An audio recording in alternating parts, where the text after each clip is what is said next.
Good evening. Welcome to the June 3rd edition of the Downers Grove Village Council meeting. We're glad you've joined us. If you're here in council chambers, if you're watching at home, welcome as well. As is our tradition, we'll begin this meeting with the Pledge of Allegiance.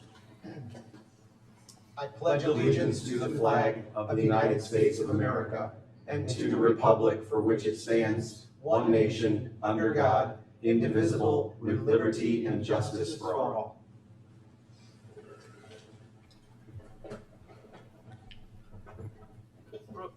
Excuse me, Rose, would you please call the roll? Mayor Barnett, Here. Commissioner Sadowski Fugit, Here. Commissioner Gilmartin, Here. Commissioner Tully, Here. Commissioner Davenport, Here. Commissioner Sarver, Here. Commissioner Rowe. Here. Welcome, everybody. Good to see you all. Item 3 on our agenda tonight is proclamations. If you've watched our meetings, this is an opportunity for me to take a little bit of time and highlight some goings-on, groups, activities, particular things in the community or events nationwide that I think are worth noting. So we have 2 this evening. First one considers Pride Month. Whereas members of the LGBTQ+ community continue to face discrimination and mistreatment that no one should ever face. And whereas the Village of Downers Grove supports the rights of every individual to experience equality of treatment and freedom from discrimination. Whereas any discrimination based on history, gender, age, disability, race, religion, sexuality, or socioeconomic status is antithetical to the values of our nation, our state, and our village. Whereas the Village of Downers Grove believes in fairness and equality and values our diverse population of both residents and businesses and their guests, recognizing that in such diversity lies one of our community's greatest strengths. Whereas we recognize that in order to build upon this diversity and maximize the potential benefit to our community, it is essential that equality of opportunity and the absence of discrimination be at the core of all village policies, procedures, and efforts. Whereas as long as the promise of equality for all remains unfulfilled, all Americans are negatively affected. Whereas the intrinsic human dignity of each person must always be respected in word, action, and in law. Whereas in Downers Grove, we strive to build and sustain a culture of hope, love, understanding, and respect for our common humanity. Now therefore, I, Robert T. Barnett, Mayor of the Village of Downers Grove, proclaim June 2025 as Pride Month in the Village of Downers Grove, and I call upon the businesses and residents of Downers Grove to work together to ensure and defend equal rights for all, regardless of sexual orientation or gender identity, to encourage our residents to reflect on the premise that in America's diversity lies our greatest strength, and to urge all residents and businesses to respect and honor our diverse community and to continue to build and celebrate a culture of inclusiveness and belonging for all. Dated this 3rd day of June, 2025, Downers Grove, Illinois.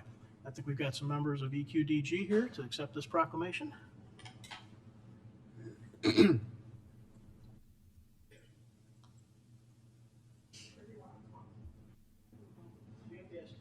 Right about there. Thank you. Perfect.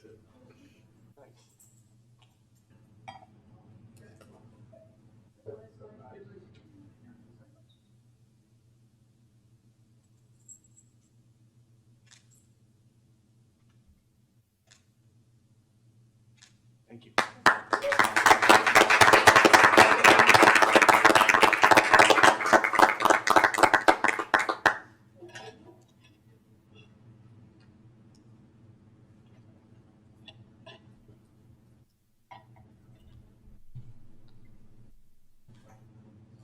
You guys hear okay? I feel like the sound is down. No? Yeah. That's what I was afraid of. Okay. Sounded that way from up here too. Sorry for that. All right. Well, is that better? There we go. All right. Thanks, guys. We have a second proclamation tonight. This is for Garden Week. Whereas gardeners work to preserve our country's traditional spirit of independence and initiative through innovation and hard work. Whereas gardening furnishes a challenging and productive activity for all our citizens, for those just learning as well as those having years of experience. Whereas gardening is a universal activity that bridges social, ethnic, cultural, and economic boundaries, and which promotes a healthy lifestyle, helps reduce stress from other areas of our life, teaches that rewards are often not instant and can come from diligent efforts, and is an activity that can last a lifetime. Whereas gardening has a long and rich heritage in Downers Grove, as demonstrated by the Garden Club of Downers Grove being formed in 1927, when Mrs. M.L. Puffer was elected president and Mrs. H.M. Lyman was elected wildflower and conservation chairwoman. Whereas the objectives of the club remain the same today as they were 98 years ago, namely the advancement of the interest in gardening, support of conservation efforts, furthering of city beautification, and funding scholarships. Whereas over these years, the Garden Club has planted flowers, bulbs, trees, and bushes at nearly every park and school in the village, as well as the library, the Main Street Cemetery, the Maple Grove Forest Preserve, and the American Legion. Whereas the Garden Club of Downers Grove is a charter member of the Garden Clubs of Illinois and the National Garden Clubs. Whereas scholarship awards are given each year to horticulture students at the University of Illinois. Now therefore, I, Robert T. Barnett, Mayor of the Village of Downers Grove, do hereby proclaim the week of June 1st through 7th, 2025 as National Garden Week in the Village of Downers Grove, and recognize and thank the Garden Club of Downers Grove for their accomplishments and contributions to our community, and encourage all residents to set a time to recognize the work that gardeners, hobbyists, and professionals alike do to keep Downers Grove beautiful and seek opportunities to support the Garden Club and to garden whenever they have a chance. Dated this third day of June, 2025, Downers Grove, Illinois. I think we've got a couple of Garden Club members here too. Is that right? Come on down and receive this proclamation.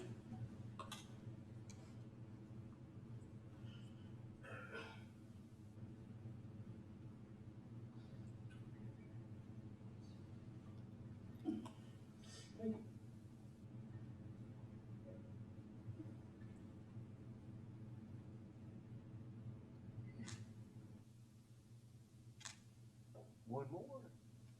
Thank you.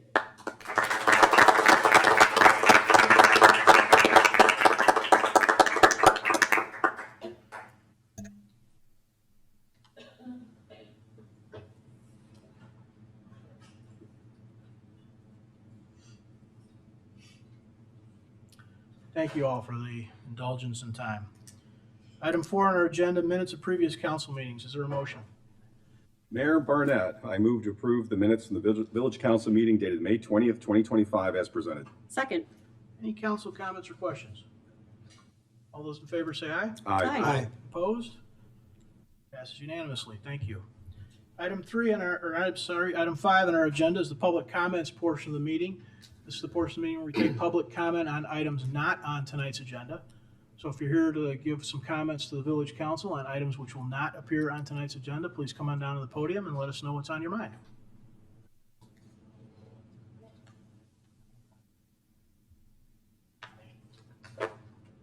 Good evening, Mary Blanchard. I want to comment on what we witnessed at the last council meeting regarding the appointment process of Mayor Pro Tem. If we're peeling Band-Aids, here are some from the public purview. Mayor, when I supported you during your first mayoral campaign, we discussed the matter of appointments and that process as a major issue of the council. You agreed the process was flawed and needed change.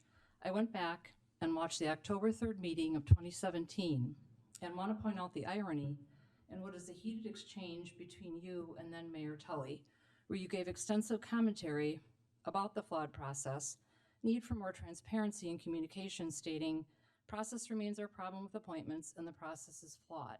That council is their own biggest enemy with one process that's written, one described, and then what happens that follows neither." Then you said there was work to do to clarify the process, execute it, and be transparent with the public. You also stated then that Thursday is a lousy time to say I'm putting it on the agenda Friday, similar to you in current time putting your resolution on the agenda for Pro Tem without a more typical appointment process discussion with everyone and a last-minute agenda item. That 2017 instance was for an important library board of trustee appointment, and then Commissioner Barnett voted no to that appointment because of the process. The back and forth that follows with you and then Mayor Tully is like the exchange we witnessed last week with now Commissioner Tully, yourself, and Commissioner Sadowski-Fugit and Gil Martin. You and Commissioner Tully are both argumentative, defensive, condescending, adversarial, divisive, and Commissioner Tully specifically continues to be overly emotional. Commissioner Tully, you then and now are consistent in telling people they have their facts wrong and position yourself as having the moral high ground. You both consistently demand courtesy and respect that you refuse to give others. The commentary that people reek of not appreciating history is obnoxious and histrionic. The flawed thinking that things have to be done the way they always have been is typically best for those that have always benefited. Mayor Barnett, you said at the last council meeting about boards and commissions, something we wish we were doing things differently with. You have had the opportunity to do things differently. You have chosen not to. I challenged you many times on this, considering it was a campaign issue, and especially when you appointed a supporter and friend to the library board. I'll note here for public record, I did not support your second mayoral campaign, as you well know. As recently as a coffee with the council, I brought this to you again, and you stated we would continue to disagree. Mayor Barnett, last week you commented that what this is about regarding the pro tem process is people being new and feeling left out. Note that the new commissioners did not comment. The impression the public has is they were taken by complete surprise, and as new commissioners, they were left out of this process by you. The commissioners that did comment are not new. They've got extensive experience dealing with you and Commissioner Tully. They know exactly how you operate. What they've done is call you out on your bad behavior, and you don't like it. Mayor, I've also been at the pointy end of the narratives you spin up, like Commissioner Sadowski mentioned she has experienced. This is a tactic used to discredit, to shut people down, and to manage and handle people that are pushing. You did this again last meeting when you implied that commissioners don't have a mind of their own to understand the importance of Mayor Pro Tem. You state the commissioners are only doing this with the encouragement of someone seeking the next round of office. Mayor, I don't know what you're on about here. The commissioners were very clear about their why regarding Commissioner Tully not being Pro Tem. It's insulting, you would say, that commissioners are only concerned with those that help them get elected. For two of them, their track records speak for themselves, and two are brand new, and there's certainly not someone pulling puppet strings in the background as you imply. As Commissioner Sadowski-Fugit stated, when people say these things, it's because that's how they operate and think themselves. Let's review what happened during the election. Mayor, the two council candidates you endorsed, if you combine their votes together, they did not get enough votes to get them elected to council.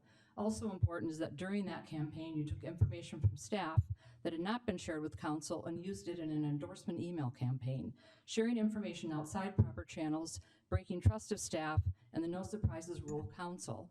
Your constituents voted against you in this election, and your actions show that commissioners have a right to be concerned because your ongoing, not transparent tactics. The two people creating the potential toxic work environment for the council are not the commissioners sharing their concerns or the ones that voted nay. The two doing that are the mayor and Commissioner Tully, leaning on a legacy of what frankly looks and feels like bullying.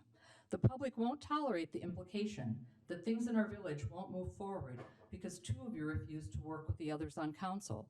Commissioners were voted in by numbers of voters we haven't seen in Downers Grove ever. We expect you to function properly with respect and to keep everything moving forward smoothly.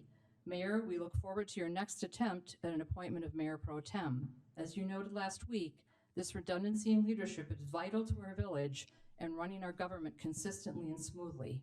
As Commissioner Tully stated last week, we are, after all, Downers Grove. We have expectations, and those need to be met. We will be here and watching to make sure there is transparency and forward momentum. Thank you. Thank you. Anyone else? Good evening, Kylie Spahn, Downers Grove resident. On September 18, 1915, Downers Grove residents voted to adopt a commission form of municipal government. One reason for the change was to protect the newly formed Downers Grove Public Library and to ensure continued funding for the services it provided our community. After World War II, this form of local governance had fallen out of favour as it gave too much power and control to the mayor. In 1962, Downers Grove residents voted to amend our government to a commissioner-manager form, giving the council of 5 members equal power on council. The council was expanded to 7 members after the passing of a referendum in 2000. The Old Boys Club has been entrenched in the Downers Grove Council ever since. On April 1st, the voters of Downers Grove made it clear that we want transparency, change, and leadership that will strengthen our community. Not business as usual with backdoor dealings, nor succession governing. The mayor does not have absolute authority. Downers Grove residents made that clear in 1962 and again this past April when the mayor's endorsed candidates were rejected at the polls. As a citizen and resident of Downers Grove, I fully support the members on council and their vote to reject the mayor's attempted power grab. On a positive note, we are seeing a rise in community engagement that unites us.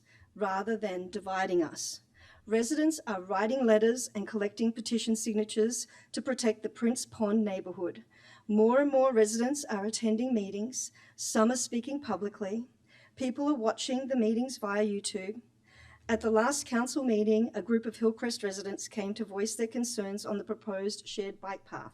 They did so in a respectful manner.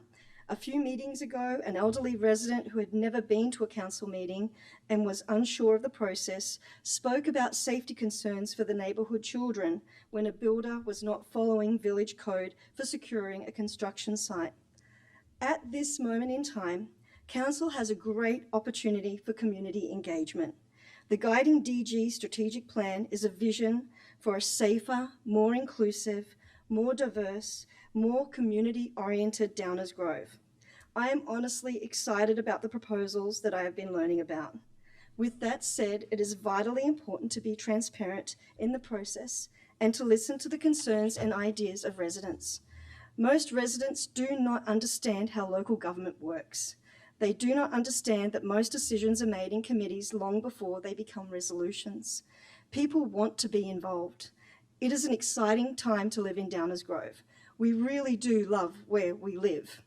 I ask the council to actively seek ways to increase resident participation at the committee level, to listen to concerns and input from residents, to make data-driven decisions, yet have the flexibility to pivot on a resolution. I ask the council to continue to review committee nomination and vetting policies. I ask the council to seek ways to educate and inform our community on the various boards and commissions, meeting schedules, and how to attend a meeting. I am excited to see where you all take our village and how you will unite our community for the good of all. And finally, I would like to thank you all for your service. Thank you.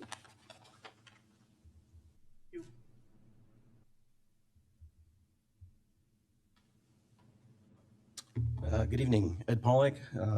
While we're on the subject, I was very disappointed by the needlessly divisive and politicized process that you went through trying to nominate somebody for Mayor Pro Tem. Back at the end of last year, there was a very heated discussion about making some pretty dramatic changes to the way the library was going to be run. And at the time, Mr. Mayor, and actually Commissioner Tully, you as well, you made a lot of very lofty, ideal-sounding statements about you wanted to hear the voice of the people. And the reason you supported a referendum was because it was so important to hear what the people had to say. Not the people in the room, not when you're meeting with them at coffee with the council, but you had to hear it at the ballot box. So we've had elections. Half of the current council members received more votes than Commissioner Tully did. Seems like if you're interested in hearing the voice of the people and you want to take action based on that, it'd be very straightforward.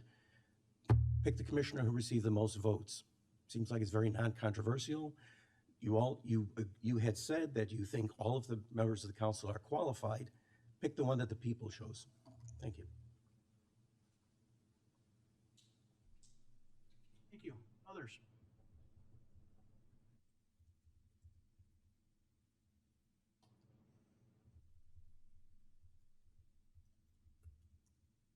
Janet Winningham. At the last meeting, there were two agenda items that, to my mind, intersected in an interesting way. The first agenda item, the reconstruction of Jefferson Avenue, included an option to create a shared path, used path along Jefferson Avenue in front of Hillcrest School. Several speakers objected to the installation of an 8-foot wide asphalt pathway along Jefferson Avenue and across homeowners' front lawns. The path will connect nothing to nothing, but it is briefly mentioned on a DuPage County regional bike trail study. The residents and parents didn't want it. It may never be connected to anything, and until a larger project is more than just and merely contemplated, it's a waste of money. It may never be connected to anything, and in the meantime, the residents' front lawns are ruined. On Nextdoor, neighbors were encouraged to come to that meeting. One person, identified as John J., admonished the residents, I'm quoting, "Don't waste your time going to the village council meeting. The decision has already been made.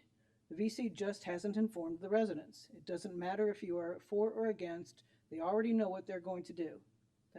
End quote. This is a frequent comment, and council members protest loudly when they hear it. In this context, The discussion of the second agenda item, appointment of a mayor pro tem, became shockingly revelatory.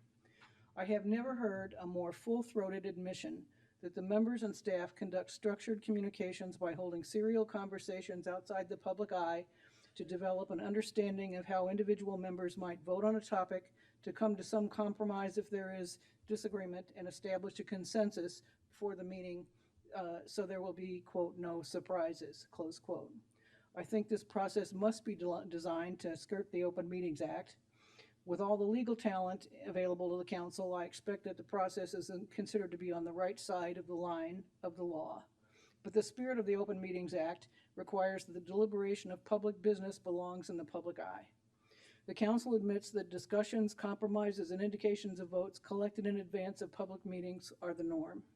Although backroom deals were decried at the last meeting, it appears that the standard operating procedure to decide in advance and let the public know decisions at meetings continues. The members who complained that they were not called in advance for discussions are complaining that were not included in conversations that, in my opinion, should not be taking place at all. Shame on you. Supposedly, the council is elected to represent all the residents. That was stated a number of times in the council remarks, but you don't. You represent the plan, the comprehensive plan, the guiding deeds plan, your vision, or the restaurants, developers, and landlords, or what DuPage County Bike Trails studies want you to do. Individual residents' views are irrelevant, and to paraphrase the mayor's comments during constructions of Washington Street, if the results are, quote, less fun, close quote, for the residents, so be it. That's too bad. And John Jay's observation was spot on. So stop gaslighting us. You're admitting that on any given issue, by the time you get to meetings, there have been discussions and conclusions drawn, so it's all over but the voting. We were sure of that before. Now we have it on record that you hold residents' views in low regard, if at all. Again, shame on you.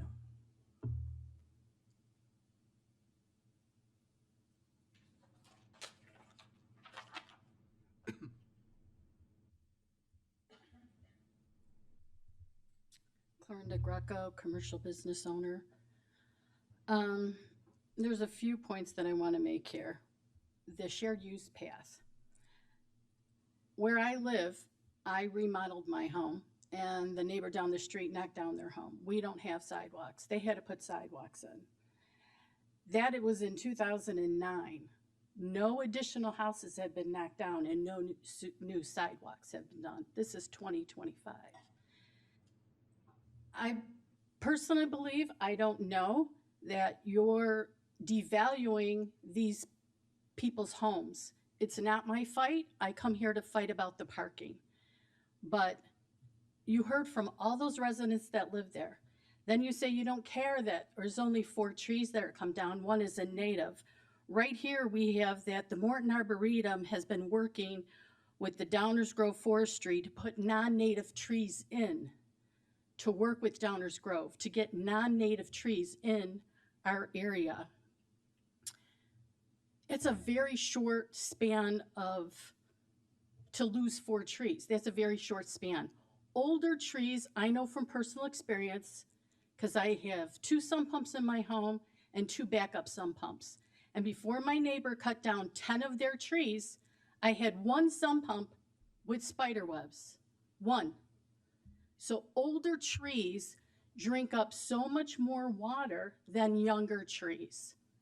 Now, I know you like doing these bundling things, but if this is to save money, and then someone mentioned that it's safer to be riding a bike on a shared use path, then when we took away 2 lanes of traffic by Downers Grove North, why didn't we just put a shared youth path over there?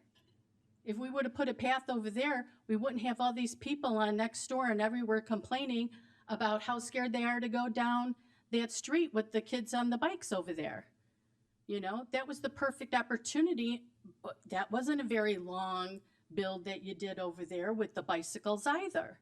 That would have been the perfect opportunity. On the school side, you lost 2 whole lanes of traffic, 1 in each direction. And then you have skinny little bike paths on either side.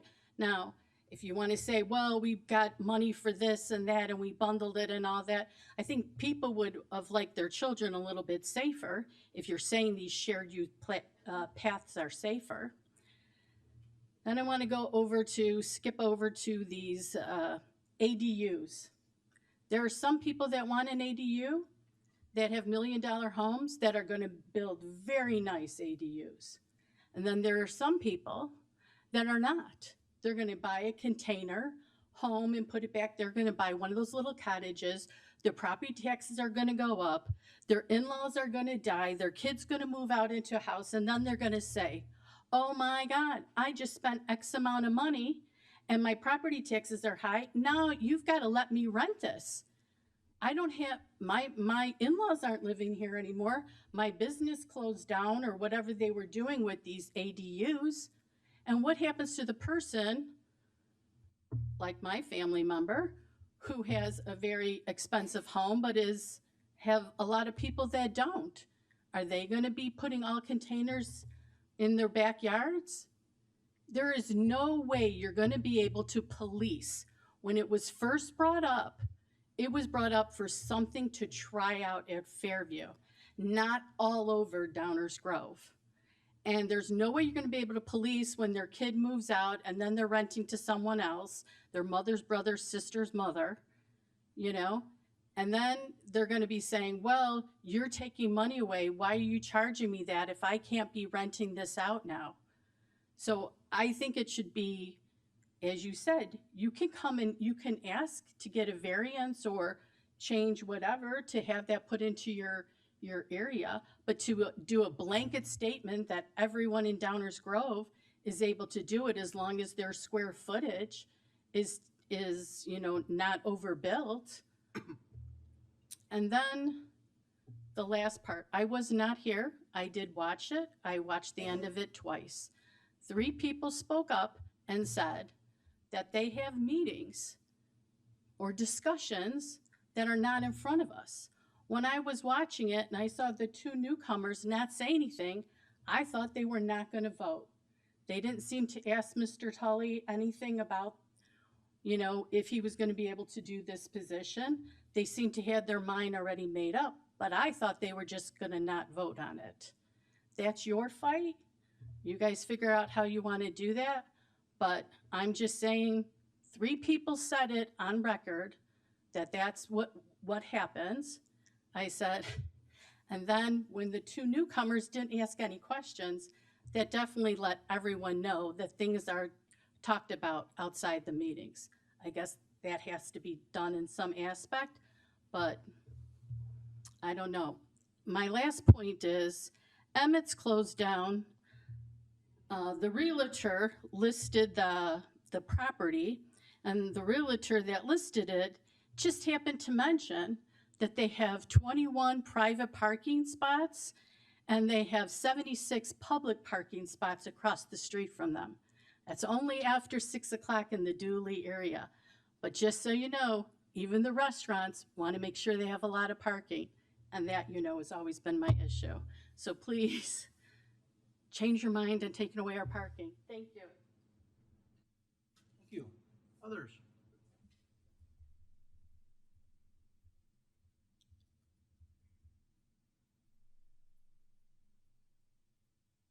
Hey, good evening, everybody.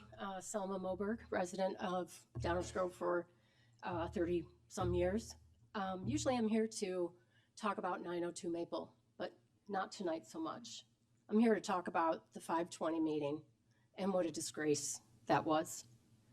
I watched it twice, actually 3 times. And for everybody that may not have seen it, if you go to the 3-hour, 25-minute mark, you will see all of the comments. Leslie says that she tries to keep her personal issues out of the public eye, and that's for respect for the community. I didn't see you do that I didn't see you do it on 520, and I didn't see you do it during the Pride thing last year about your daughter's mental health issues and telling everybody about your daughter, and that we don't need to hear about your daughter's mental health issues. And yes, it's on there. So you complained about respect and how professional you are and blah, blah, blah. Never got a call back about the mayor pro tem position and only learned about it the night before at 5 p.m. You just want that position. So Chris Gilmartin, Hey, Selma. yes. Directors. Sorry, I apologize. Apologize. That's You're usually looking down, so I was like, I promise I'm listening. I know you are. I Please believe direct you us- are. Please direct this to me. I will, for sure. So Chris Gilmartin brings up his complaints about Commissioner Tully and his schedule and communication via text or email. You didn't get a response. You don't take it personally. If you didn't take it personally, you wouldn't be bringing it up. You mentioned he hadn't reached out to you about a single issue. You didn't like the way the nomination was held. Mike Davenport brought up a good comment about the mayor. It is the mayor's prerogative. I'm not going to go over everything that Bob Burnett said or Commissioner Tully.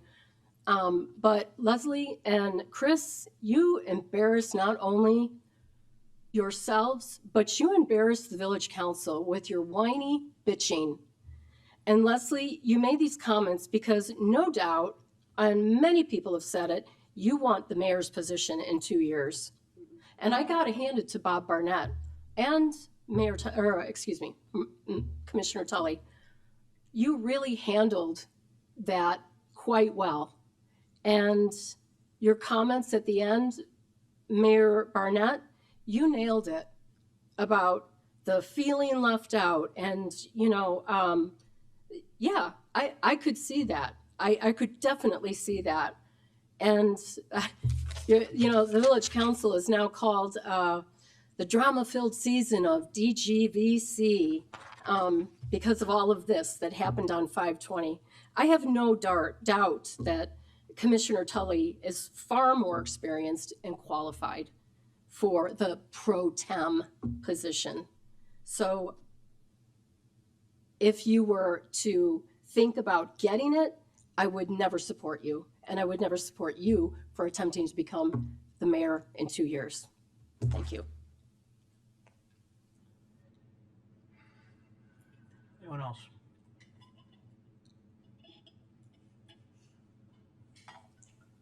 All right. Just want to say one thing before we move on with the meeting.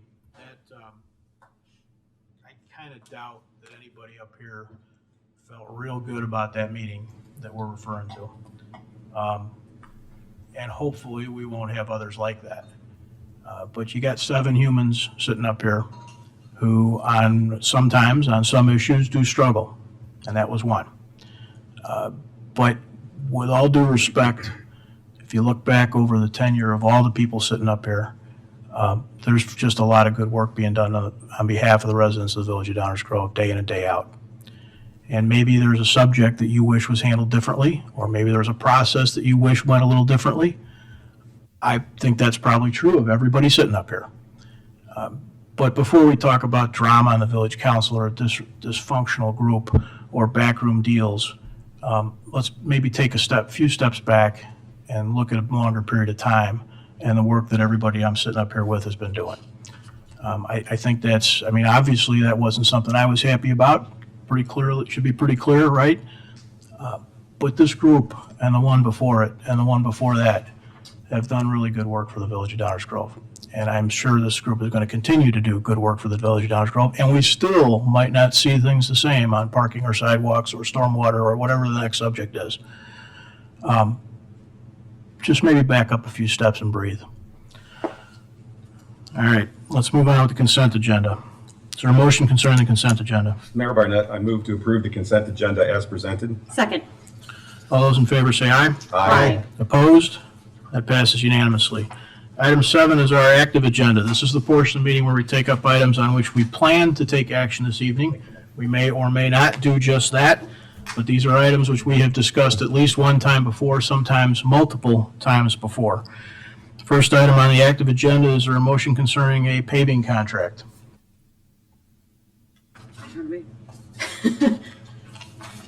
Mayor, I move to authorize a contract for the Jefferson Avenue Reconstruction Thornwood Intersection Improvement Project to Chicagoland Paving in the amount of $951,329.53 which includes a 10% contingency. Second. Are any audience questions or comments about this item? Please come on down to the microphone. My name is Steve Colstrom. I'm a resident of Jefferson. And approximately a week and a half ago, I had a good conversation with Mr. Tully. And I proposed a compromise for the 4 residents that are going to be affected by this asphalt monstrosity in front of our homes. And I asked him, as a concession, could they use 8-foot wide concrete till they hit the school and go from asphalt from that point in time? He thought that was a reasonable request. He was going to look into it as far as the feasibility.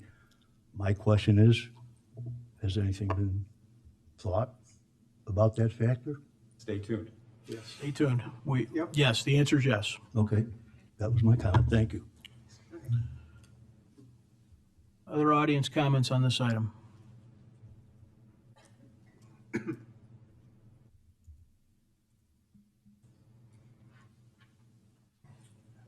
I'm Mike Bergman, resident of Jefferson Street.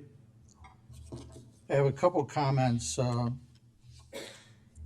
We were told that thousands approved the concept of a multi-use pathway, but what did they actually approve? Did they approve some vague concept like more pathways in the village? Or did they specifically request an 8-foot wide asphalt pathway in homeowners' front yards? The devil is in the details. Were they asked if they want an 8-foot asphalt pavement in their front yard? Even if it required the possible removal of multiple trees and plantings? What did they actually approve or agree to? How does the village benefit from this multi-use pathway? Adult or serious bike riders won't use the path because they don't want to compete with younger children, strollers, and family members out for a relaxing walk. The existing sidewalk system already meets the village needs. What do other villages do? Do they have asphalt pathways going through residents' front yards? I would think it is important to learn from the experience of other villages before proceeding on the expensive and potentially of little benefit project. If the village council does decide to go ahead with proposal A, please consider the practicality of concrete over asphalt. Concrete is preferable because once it's installed, you are looking at a 50 to 100-year lifespan. Asphalt ages very quickly in comparison to concrete. Asphalt needs to be resealed every 2 years or so. So every homeowner would need to have a crew come on their property to clean off the pathway and reseal it. The pathway and driveway will be out of service for probably 2 days every 2 years for this resealing. And don't forget the wonderful smell of asphalt fumes. Concrete requires no periodic maintenance. Install it and forget it. There will be no discussions in village council meetings about whether it's time to reseal neighborhood X if the pathway is concrete. With concrete, there's no need to spend X amount of money every 2 years for the resealing. And regarding the price difference between asphalt and concrete, we have to look at it practically. Sure, for the install, asphalt is much cheaper. But what's the cost over a 10 or 15 or 20-year lifespan? I think they even out because you have to replace the asphalt every so often. Consider the traditional look of a neighborhood. A concrete sidewalk is an expected feature of suburban neighborhood. People are used to look at a suburban yard with concrete sidewalks. Some people even include concrete sidewalks as a requirement for the purchase of their property. People are used to look and feel of concrete sidewalks. Thank you. Thank you. Any others on this agenda item?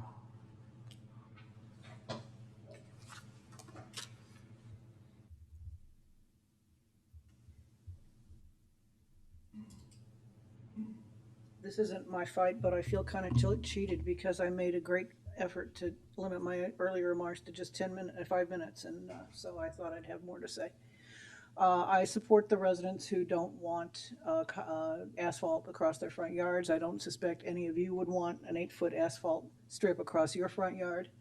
I think that it is, if this is, bike path is going to happen, the better course would be not to accept the path in front of the 4 homes. Let that wait until a larger project is installed so that it's all seamless.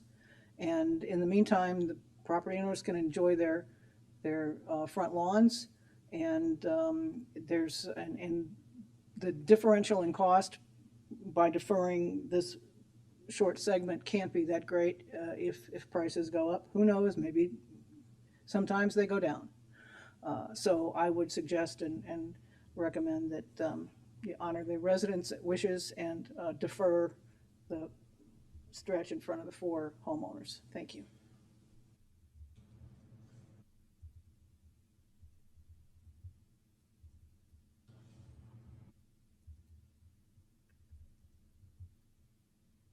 Good evening, everyone. My name is Michael Malinowski. I live on 5720 Middow, but my mother, who can't make it tonight, lives on 1517 Jefferson. Agree with everybody that concrete would be the way to go if it's getting extended 3 feet wider.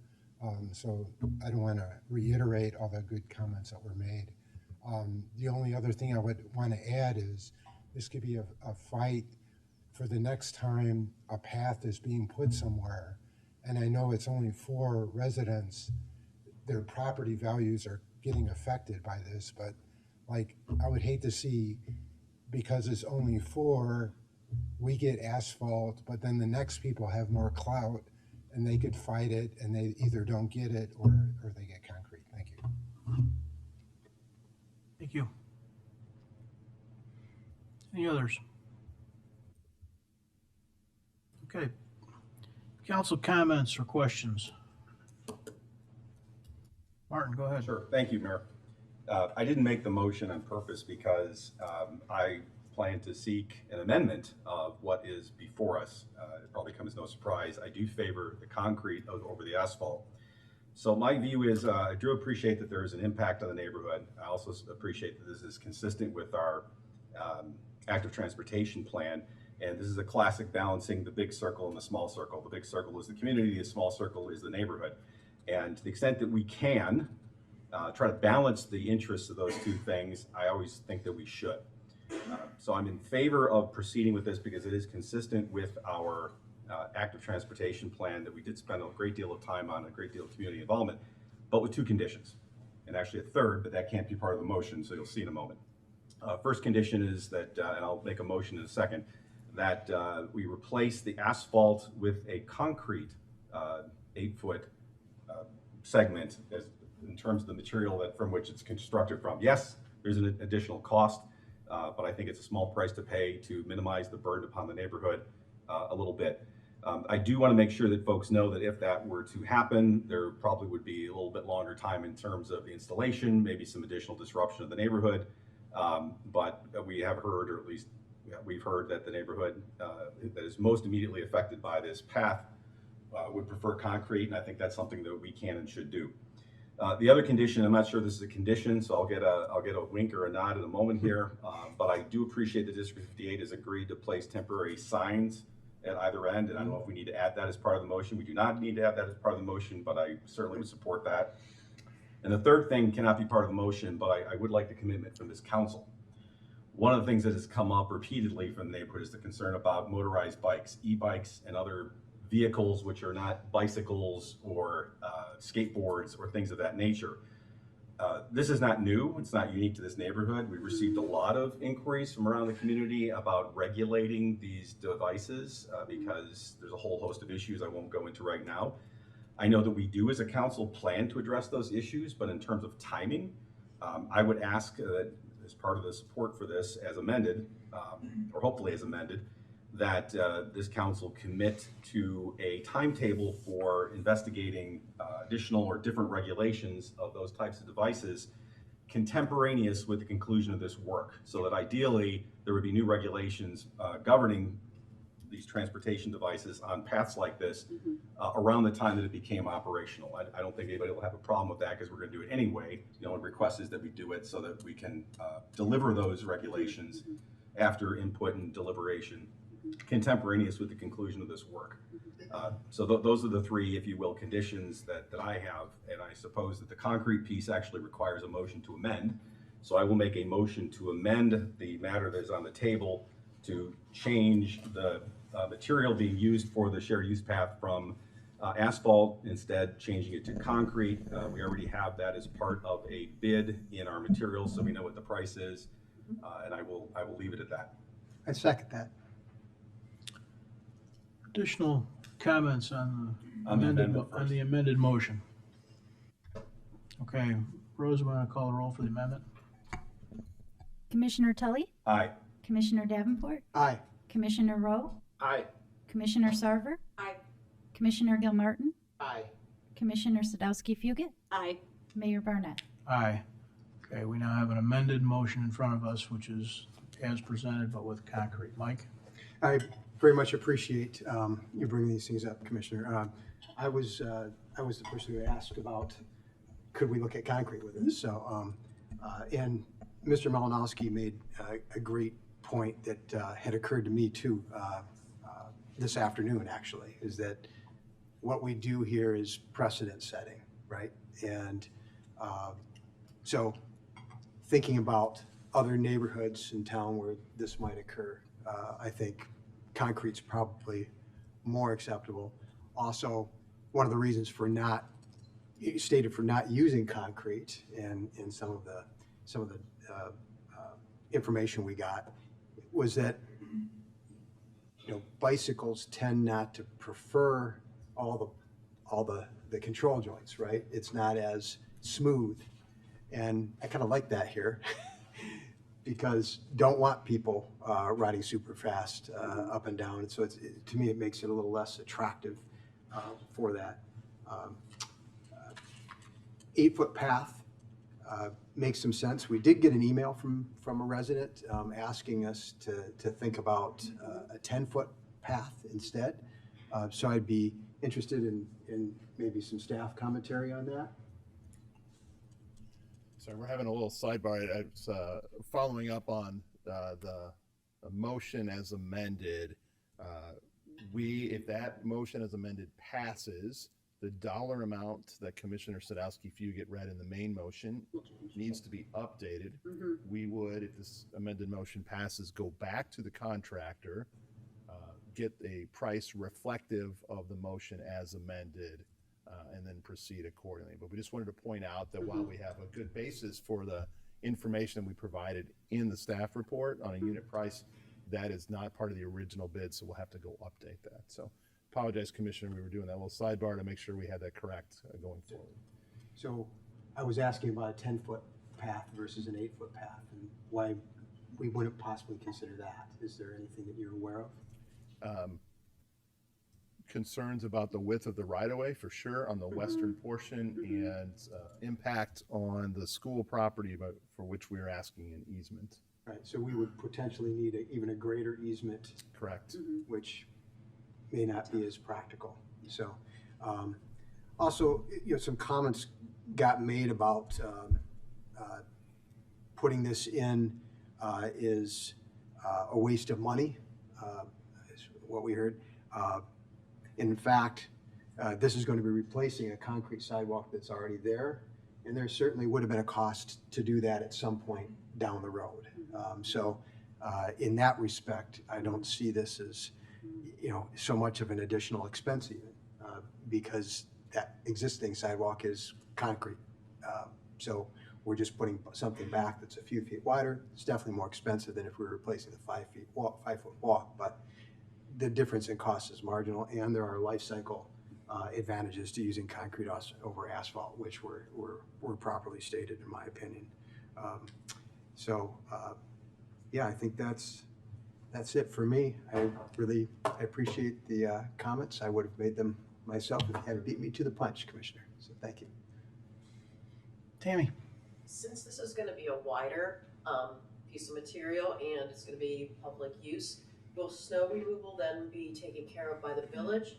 Or do the residents still have to take care of that portion of the path in their front yard? I'm assuming it would be treated like any other sidewalk. Yes, we treat it like any other sidewalk, and we've confirmed with School District 58 that they do snow and ice control on the adjacent sidewalks near their schools, which they have told us verbally would continue with any other new path in front of their school. Chris? Thank you, Mayor. One of the ideas that Commissioner Davenport mentioned to me in a discussion about this was the idea of differentiating the path in front of the school. Mhm. And I just wonder if there's any thoughts or if that has to be decided now, which I think is a great idea in terms of, certainly, I guess it could have been material, it could have been asphalt, concrete in front of the school, asphalt.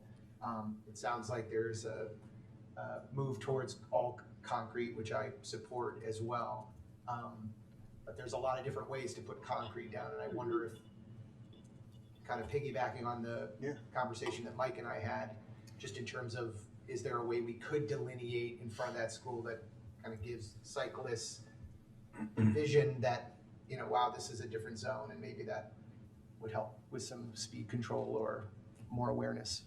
Yes, I think that's possible. We'd like the opportunity to learn more about the council's vision there, and also work with our director of engineering to see what is suitable demarcations or changes in color or what have you. Yeah, so I don't have any vision per se, Mike, I don't know if you do either, other than a delineation, and maybe staff could You can help look into that. give us some options there. I think it was, actually, I'd made a comment like that at the last meeting. Yeah, We discussed okay. this. And certainly could look at some colored concrete or something different with the aggregate. There's some things that could be done.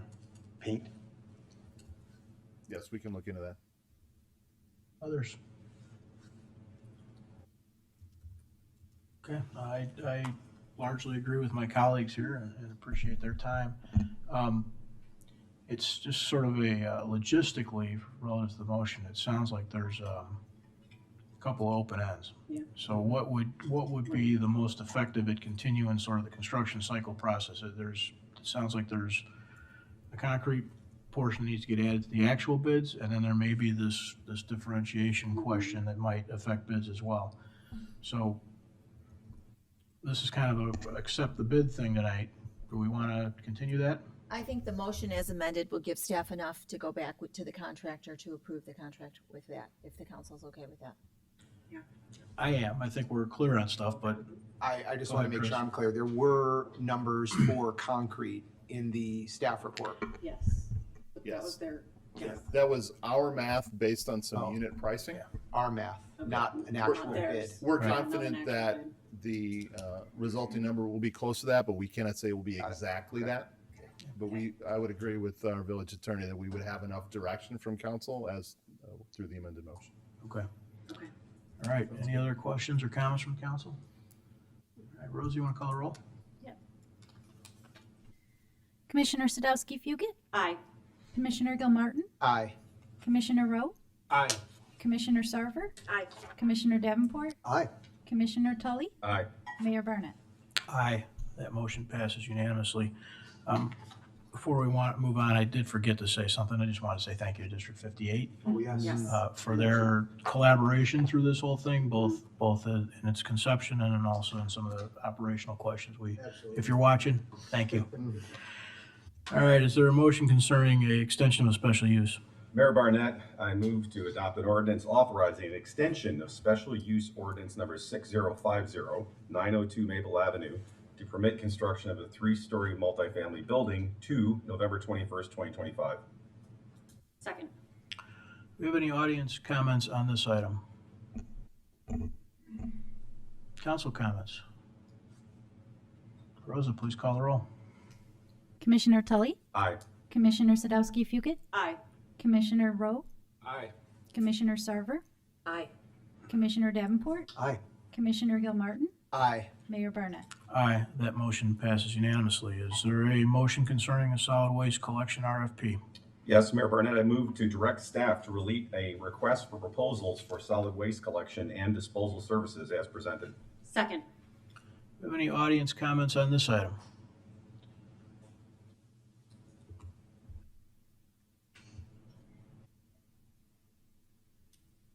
Mayor, Council. I'm Steve Ruffalo, longtime resident. Just want to first thank you for the additional and clarification, additional comments on the RFP document as a whole.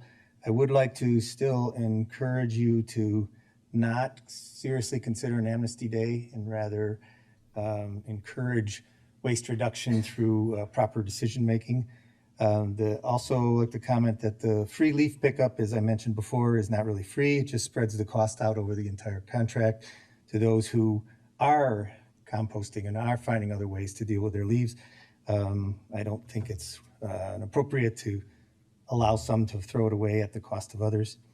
I want to encourage option 3, especially because of the year-round organic waste collection that's component of that, and also electronic waste component that's also possibly a part of that. So please consider that as important items in the overall decision on which proposal gets accepted.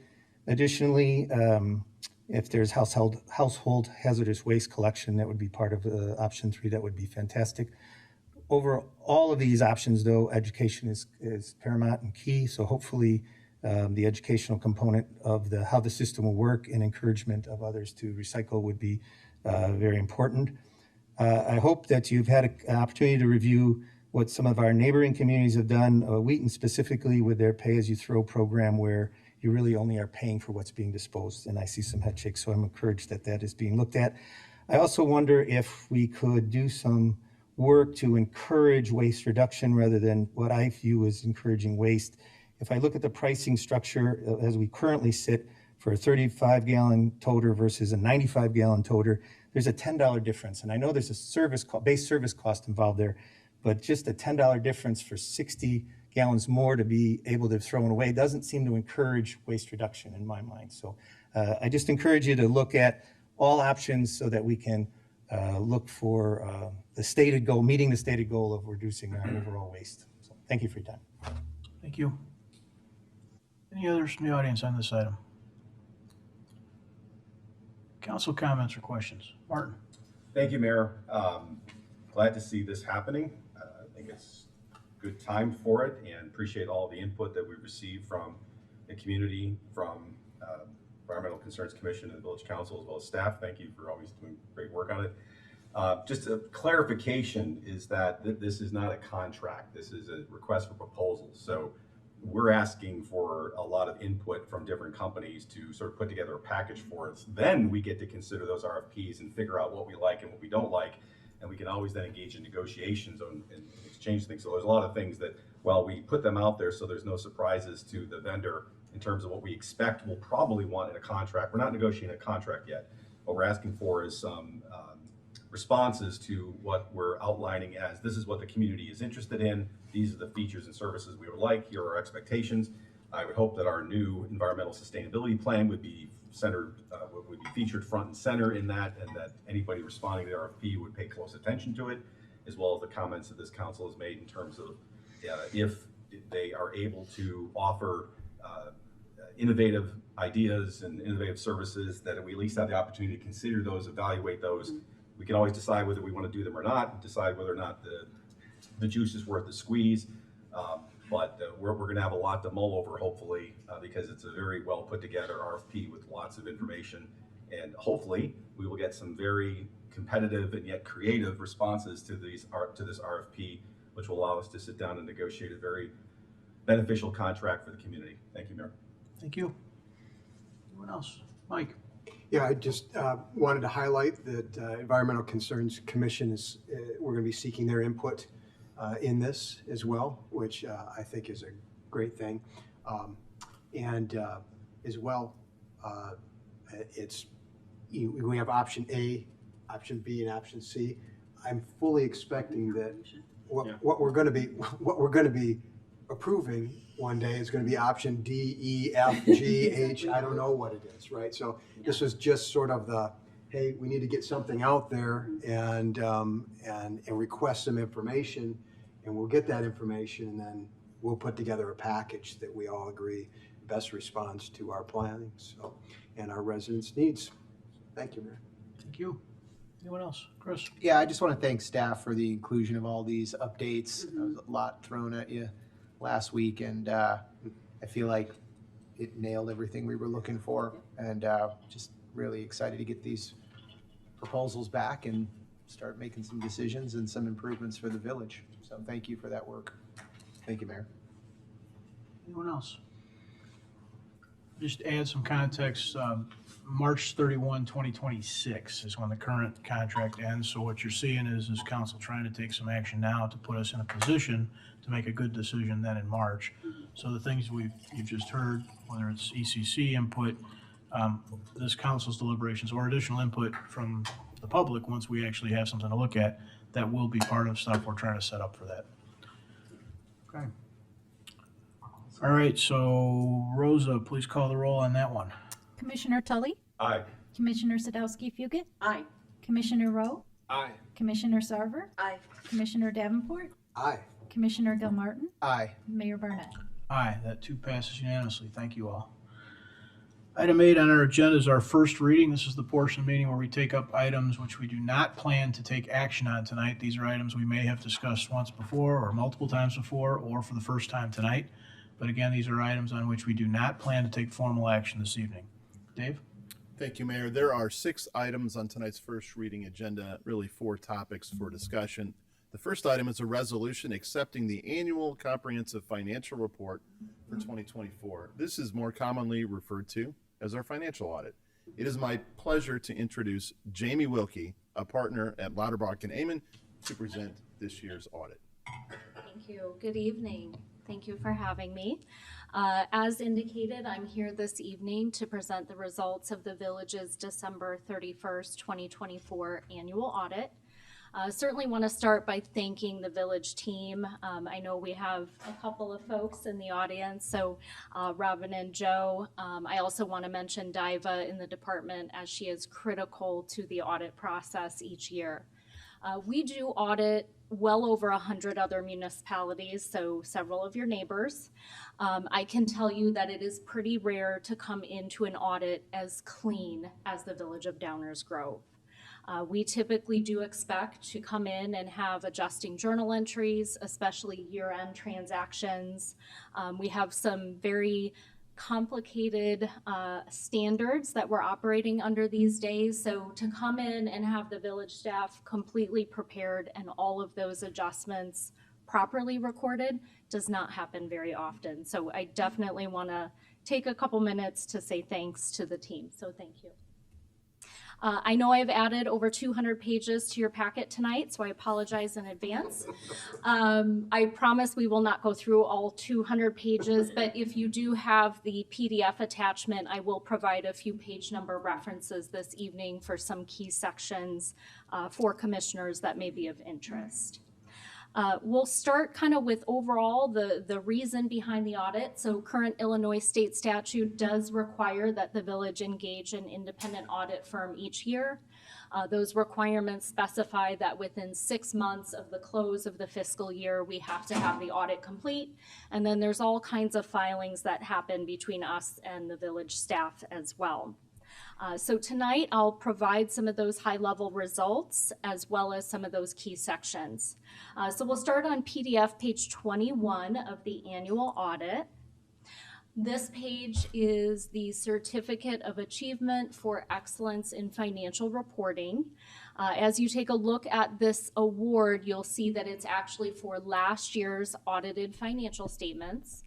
So this is another independent program. It is run by the Government Finance Officers Association. This award for financial reporting is really deemed the highest level reporting that any local government can undertake each year. There are significant pages added to your audit as part of that program, and truly about 1.5 inch thick checklist that we go through each year with the village to ensure compliance. So we're happy to report that last year's audit did in fact earn that award. We will again be submitting this year's annual audit to the program, and we obviously anticipate receipt of the award for this year as well. If you flip to page 24, you'll find the independent auditor's opinion. So these few pages are really the reason you engage us each year. 2 goals really related to the annual audit. Number 1, to ensure that the financial statements are materially correct. I started by saying we had no material adjusting journal entries, so check the box. You have received a clean, or what we call unmodified audit opinion. Second goal of the annual audit is to take a look at the overall internal control environment. So in order to provide that opinion, we have to test the control environment. So can we rely upon the process, procedures that are in place, segregation of duties, workflow, all of those checks and balances to get a comfort level with the financials that the staff has produced for us. Certainly if there were any areas of concern, findings, red flags, we would have to have those conversations this evening. And I'm happy to report we had no findings or exceptions in our internal control testing. So truly the cleanest opinion that the village can receive each year.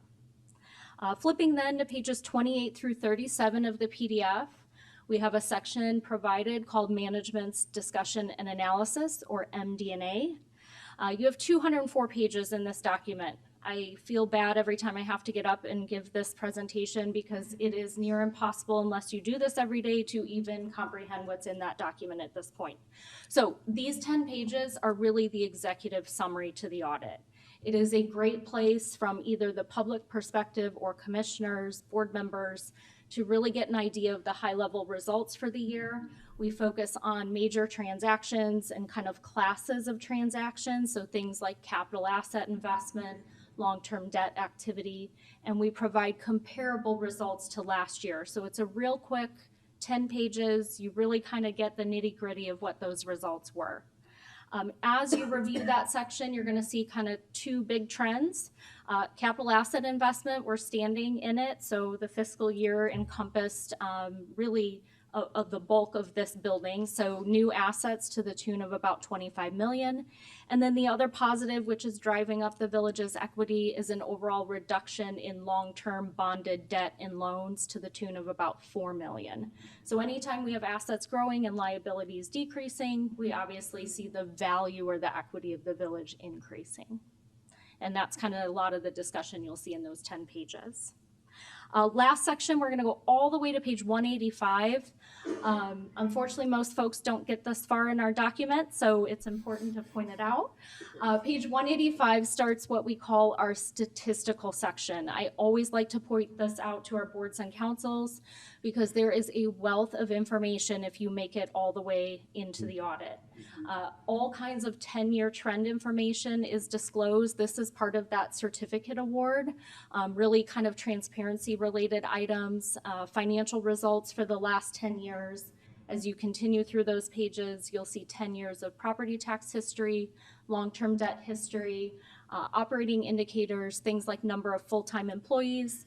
There is really a wealth of information taking you all the way then to page 204 being that last page of the document.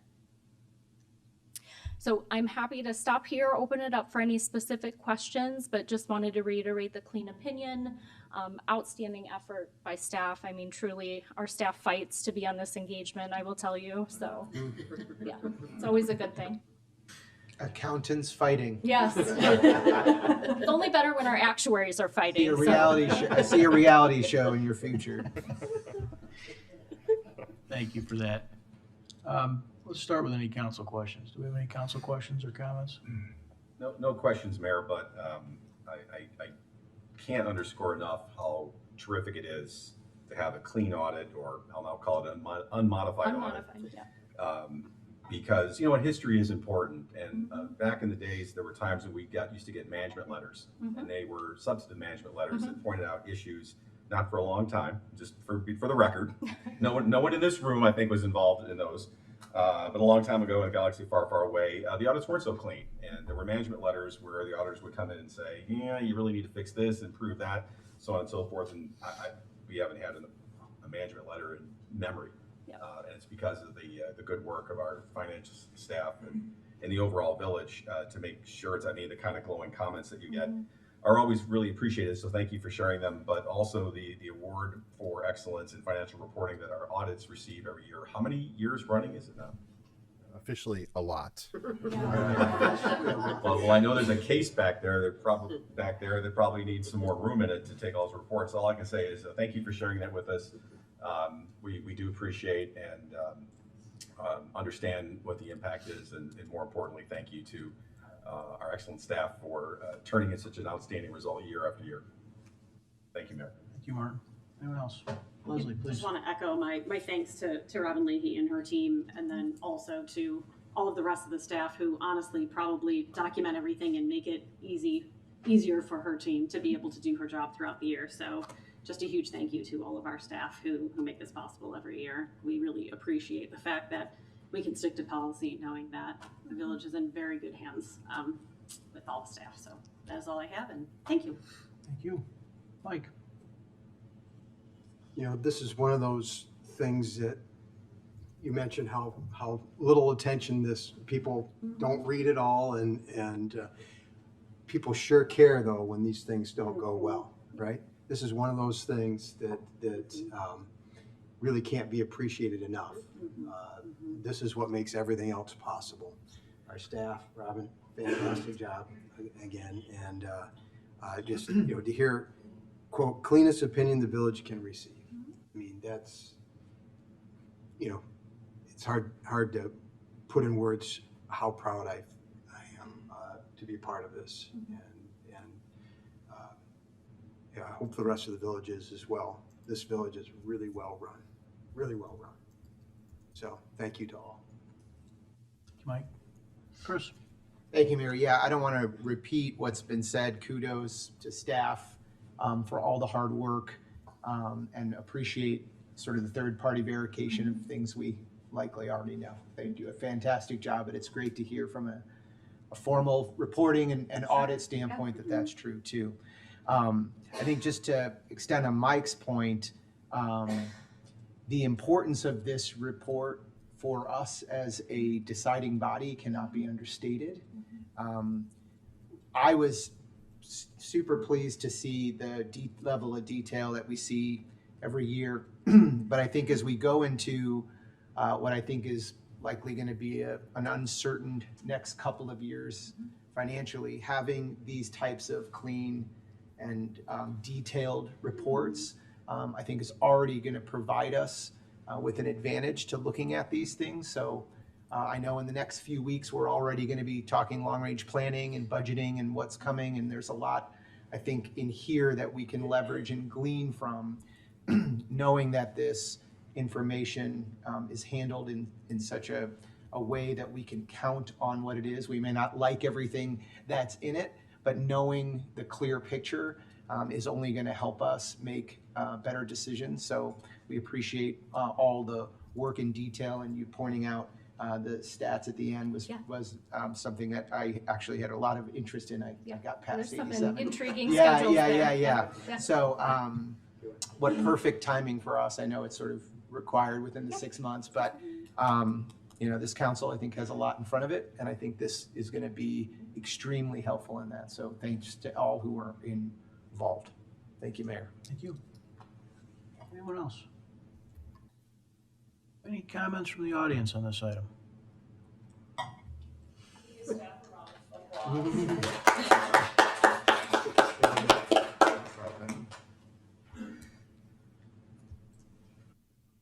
I'm always excited when I can find something to congratulate you all on, and I sincerely do.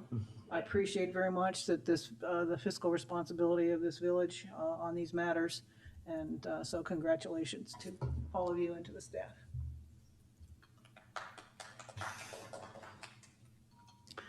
Anyone else? Okay, thank you for being here. Thank you.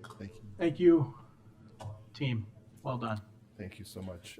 We will continue with the first reading agenda. Next item is a motion. It's really the discussion and evaluation and consideration of potential improvements of the intersection of Washington Street and the railroad tracks, recently improved as part of the Civic Center project. For background information on this, I'd like to introduce our Deputy Village Manager, Mike Baker. Thank you, Dave. This item is intended to allow for presentation and discussion regarding operations of the Washington Crossing in order to evaluate safety improvements.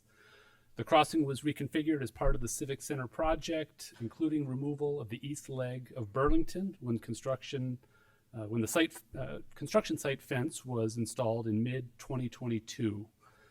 The objectives identified in 2021 that drove this design included improved safety for pedestrians, cyclists, and vehicles, improving traffic efficiency, and maintaining easy access to the downtown. The site construction was substantially completed in 2024, and the crossing has been operating as it currently functions for less than a year. Based on concerns about current operations, Council directed staff to review the crossing and intersection to determine which safety improvements were appropriate to consider and implement. Staff engaged Benish, a professional engineering firm with expertise in traffic and safety studies, to study the intersection and crossing and make recommendations. I'd like to introduce Ryan Jaycox and Sarah Sears from Benish to present their findings and recommendations. Then I'll return with some staff commentary. Ryan, Sarah, the floor is yours. All right. Well, thank you. Good evening. So as Mike said, this is Washington Street, the BNSF Railroad track study that we conducted over the last several months. Just to get a study, picture of where we're at here, a study location, we did consider both the Warren Avenue intersection and then went south of the tracks as well. Looked at some of the traffic patterns as they approach Burlington Avenue, Rogers to the north. So we did, we stayed local because that was our scope, that was our focus. But we did, observe a little bit beyond that as well. And I'm gonna hand off to Sarah, she's gonna talk about existing conditions.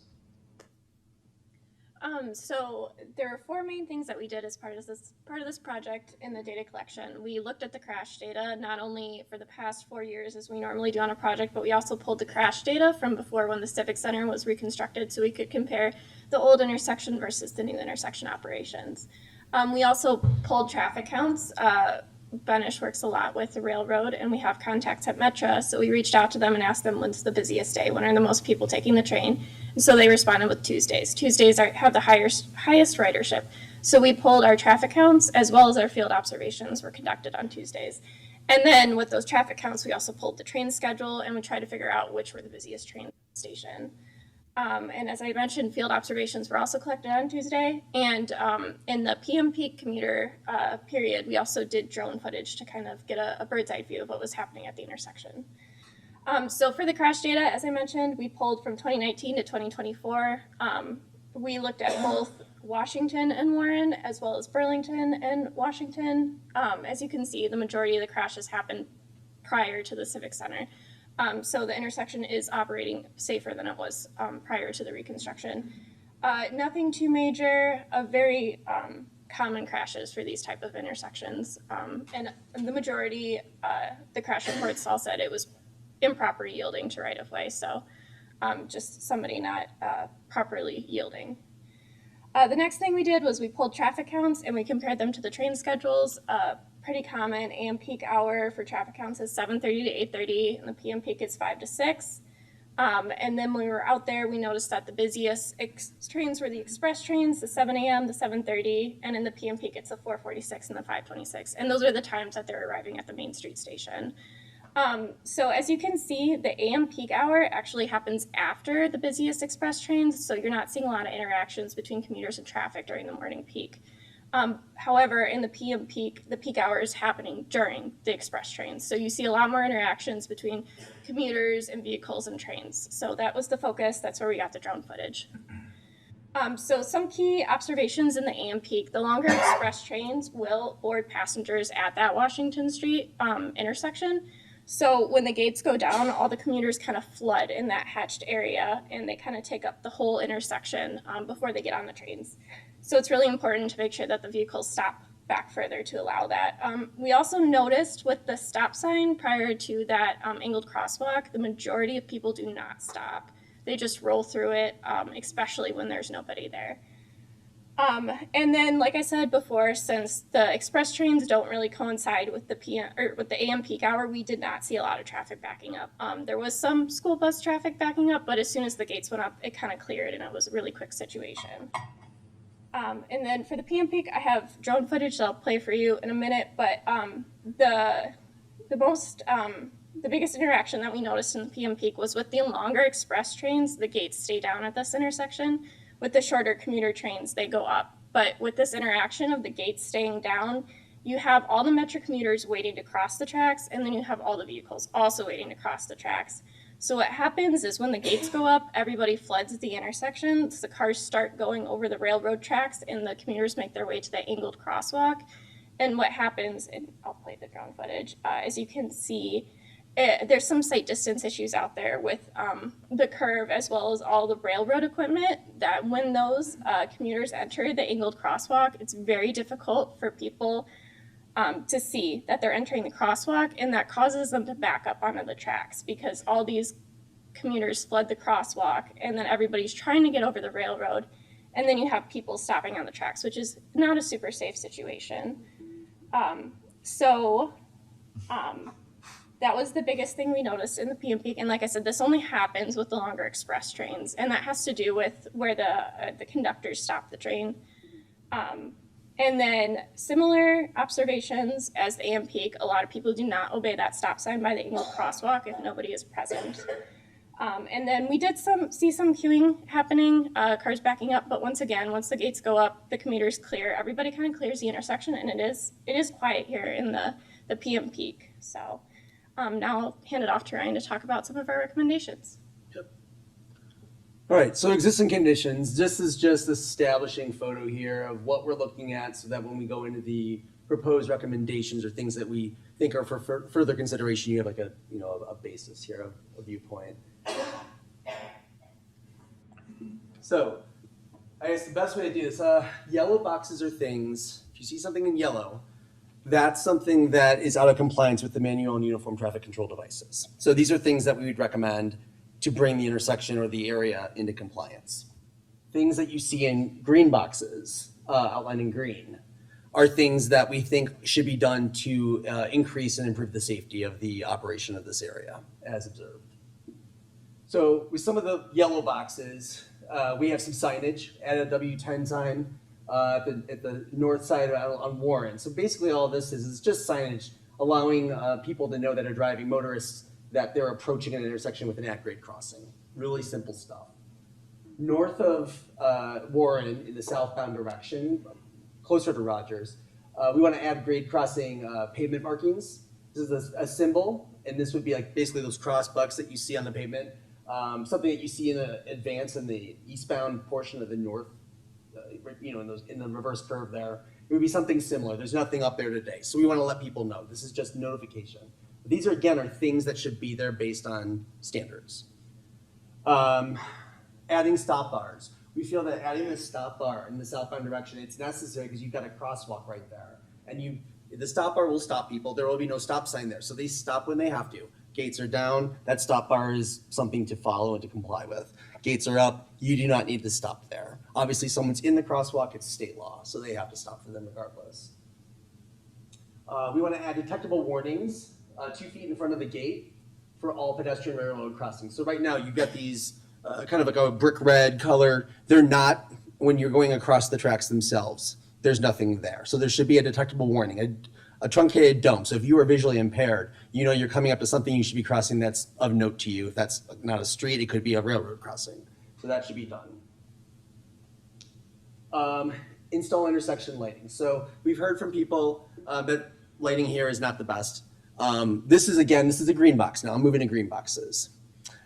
We think something around 8 lights. We talked to our electrical engineer on our staff and talked about what that would look like. This is all very conceptual. Nothing's been designed. It's just an idea. So we feel that placement of lights north and south of the tracks would help illuminate this area. So then when we're talking January, February, and it's dark out there early, you've got better illumination so people can it's just a safer environment for everybody. Installing the pedestrian, okay, let's see here. So, big thing here, I'm gonna go back real quick. We got this diagonal crosswalk, where it is today, flip, and it's gone. So this is kind of the biggest one on the south side of the tracks is removing this angled crosswalk. It wouldn't be safe to put it back to where it was today, previously, but before the Civic Center was constructed, where you had it basically fully perpendicular to the tracks. Because even though we're seeing people walk that way in our drone footage, that's not something where someone coming south in the roadway, a motorist, what you're thinking about when you're driving over those tracks is getting yourself safely over those tracks. So you're not thinking about someone that's around a corner. You have to think about all that railroad equipment that's there. You can't see through it. You're going 20, 25 miles an hour. You might be going 10 or 15 because you're going a little cautiously, but you want to get over those tracks. At least that's what I think about when I'm going over tracks anywhere. So then as you're approaching these people, they're in a diagonal crosswalk or they're walking straight perpendicular to the tracks, all of a sudden you're upon them. Near misses are obviously things that we can't quantify necessarily, but maybe they're happening a lot today. We honestly didn't see anything like that out there, but we thought to ourselves, this is not a safe environment. I never feel confident walking across this diagonal crosswalk because I never know if someone's gonna be coming around this curve from the south. It's pretty fast. People kind of whip around that curve. We did not see anything, egregious, but I never felt comfortable myself when we walked back and forth across several times. So we recommend removing that diagonal crosswalk and then instead putting it parallel up near the tracks. This is something that we talk to our rail safety specialists about. These are people that talk to the Illinois Commerce Commission, the BNSF themselves. This is something that they would support. We feel that by putting the pedestrians perpendicular to someone coming southbound or, as they're approaching from the south, they're going northbound on Washington, they're in a place that's more logical. You can see them in advance of the crossing, so before you get to the railroad, instead of right now where we're seeing people stopping in the tracks, they would be stopping back where they should be. And that would be safer for everyone. That's motorists, that's pedestrians, that's everybody. We're recommending installing pedestrian fencing because if you're able-bodied, even if we take out the ramps today and we put them up closer to the railroad tracks, if you're able-bodied, and we saw plenty of people walking dogs across the curve, down the berm, the landscape berm on the north side of Washington towards the platform on the south side of the tracks, people will do what they're gonna do. But our job is to delineate positively with signage, striping, follow standards. We follow standards because then it's uniform and it's expected, and there's been studies that show that that's the best way to do something. So we feel that if we positively delineate them with some fencing, that channels them and forces them to go a certain direction. So they're either gonna walk along the platform to the west and go up the stairs if they're able-bodied, or we're gonna keep them across to the east side, then they'll go down, walk along the Civic Center, they can walk, along the curve to get over to Burlington or wherever they're going, to the garage. In places where we have the diagonal crosswalk today, we would recommend extending the curbed landscaping through that area. Right now there's curb landscaping. If we were to place that there, I think people get a pretty clear indication they're not supposed to go there. We did see some people walking. There's a little bit of a carriage walk between that landscaping and the roadway. We did see people doing that. Able-bodied people are doing what they want to do. And then removing the stop sign and the stop bar. So as Sarah was mentioning, in the northbound direction, so as you're going east and you're going up to the curve and you're coming around as you're gonna go over the tracks in a northbound direction on Washington, people weren't stopping at the stop sign. There's no one there, they oozed through. They drove over the striping, they didn't follow, they don't trace the curve. And so if we were to move that stop bar, stripe out that area closer to the crosswalk with a diagonal diamond hatching, put the stop bar up there, that would at least get people in the proper place to stop. Then if they see someone crossing the street on the north side, they would also then be in full vantage of those people and they could stop there, and that would make sense. It would also make sense because it's right at the emergency egress for the police station. So we've got them right at almost like an intersection.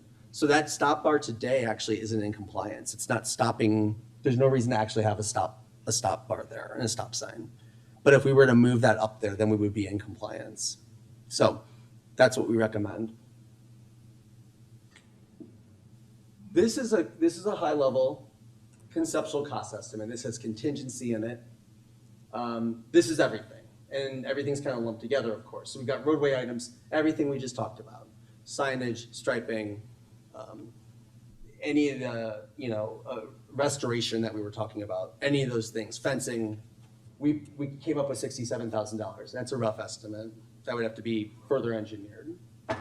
Lighting, same thing. We thought about 8 light poles. We thought about a new lighting controller cabinet because we don't know if we can tap into something different. I mean, it hasn't been engineered. So we're going high level here.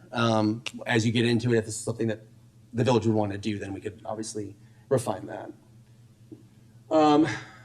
Yeah, and then the second bullet point, just to reiterate that the improvements that bring the crossing up to standard with the MUTCD should be completed, and those are the yellow boxes. And the other recommendations are to be considered to improve safety, and those are the green boxes. That's the end of ours. Yes, thank you. Before we get into questions and discussion, a few other comments from the staff perspective. First of all, we absolutely value and appreciate the professionalism and the approach that Benish took in going through this project. I know there was a lot of observation, a lot of data gathering, and it was reflective in your presentation. So thank you very much for that. I'll also acknowledge that this item is unusual, particularly in the manner in which it's being packaged and presented. And it was important to staff that the report from Benish stand alone as independent without staff influence. Typically, staff would work with a consultant after initial findings and bring a more unified set of recommendations forward to council. Obviously, that did not happen with the way that this item came forward. And then one of the fundamental observations, and I think you saw it in some of the presentation, is that any attempt to reroute large groups of commuters away from what they view as the most direct, efficient, and reasonably safe route to them is going to be extremely challenging. I think that's what we have learned through this extensive process of observation. And so with that, before we get into questions, I wanted to just briefly highlight some of the staff concerns as we sort of reviewed, thought through, and considered the recommendations. First of all, a number of them we support. The MUTCD related yellow box recommendations, along with the lighting, staff is absolutely in favor of those and would recommend implementation. It really is the relocation of the crosswalk that gave staff some concerns. And these are visuals that staff prepared, so these were not, these are staff-generated visuals. And what you see here is the green line is really representing a couple of the designated routes of the existing conditions. So the video, this is really representing the path. In green is obviously what we would hope that pedestrians take navigating through the crossing in the intersection. And the red lines are showing where we saw some pretty clear deviations from what was designated. So again, this is current, what happens now. Now, if we go to that same group of afternoon commuters getting off the 4:56 train and waiting for the gates to open, if the crosswalk were installed following the recommendations, now one of the designated routes, granted there are others, is shown with the green lines. And what we see happening, again, because of that commuter behavior in these unique situations, is the potential for deviations that could actually contribute to a less safe environment. Some, when they get across the tracks, and you can see that red line that extends much the same way they're going right now, will view a direct crossing of the street as the most efficient route, especially if the cars are stopped by pedestrians crossing from west to east, or cars stopped at the crossbar in the new location. The other thing we see occurring is the line that shows that the diagonal movement across the tracks. We just see it as unlikely that pedestrians, especially again when they're trying to move efficiently in a large group, are going to make those 90-degree turns. we think there's a greater likelihood that they'll move diagonally, and especially if they're moving diagonally across railroad tracks, that could present some safety concerns from that standpoint as well. Some of the other observations were that the relocation of the crosswalk also removes the gap or that area in which at least one vehicle can pull through before having to come to a stop at the current crosswalk location. Whoops. And what that also offers with that yellow striped area, if there is a car behind them, and obviously we do not want a situation where somebody gets stuck with a train coming toward them, but the current arrangement does afford an opportunity for somebody to pull into that striped area in the event of an emergency situation. We also view the removal and relocation of the crosswalk as disrupting the link to the multi-use path that runs along the west side of the Civic Center, which, again, from observation, gets a lot of use throughout the day by cyclists, pedestrians, people walking dogs, that sort of thing. And so that really represents the other observation, again, by routing pedestrians across a crosswalk running parallel to the tracks, that will be taking them into a direction where on certain occasions, and albeit they may be rare, but there could be police emergency vehicles pulling out of that gated area with lights and sirens on because they're responding from the police parking lot to a situation on the north side of the tracks. The only reason that vehicles are should be leaving that gated area is if they're responding with lights and sirens. But that's how it was designed and how it functions. And that's another concern, is about sending pedestrians in that direction in the, again, unlikely but possible event that a emergency vehicle would come out of that area. The last thing I will say, this same presentation and was delivered to TAP. TAP generally concurred with the Benish recommendations. They had a few slight adjustments, and those were represented in the staff report. We welcome questions, comments, either to staff or to the Benish team. Very much look forward to the commentary that'll help us further digest and ultimately come to some decisions as to the safety recommendations to implement. Thank you. Thank you, Mike. Anything else from you guys for the moment? All right, hang tight. Any audience comments on this? Run down the podium and tell us what you're thinking. This is really exciting because this intersection's been a problem, so I'm thrilled that it's being addressed. I have two questions. One is, how often do the police use that entrance exit there? Because if it's a big concern, it all depends on their usage, right? The other question is, if you relocate that cross, so it's follows the track line, you put in, I call them pedestrian corrals. It's like gating. You see it a lot used in other countries, like they use it in Ireland and England, Australia, New Zealand, all over the place. So it's basically, you're forcing the pedestrians to corral basically in that one big area. You move them through the gate across the tracks and safely on their way across the other side of the street. Is that part of the plan, to be able to put in that kind of fencing or gating, corralling? Oh, and I've got another question, sorry.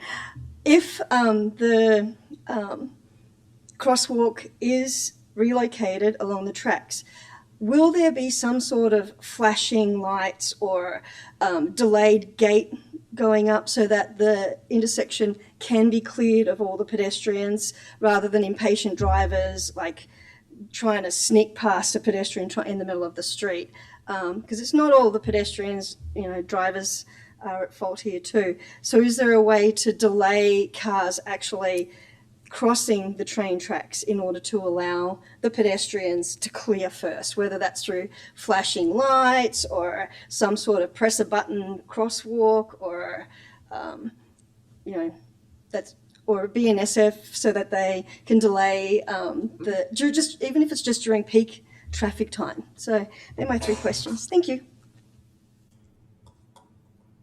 Others?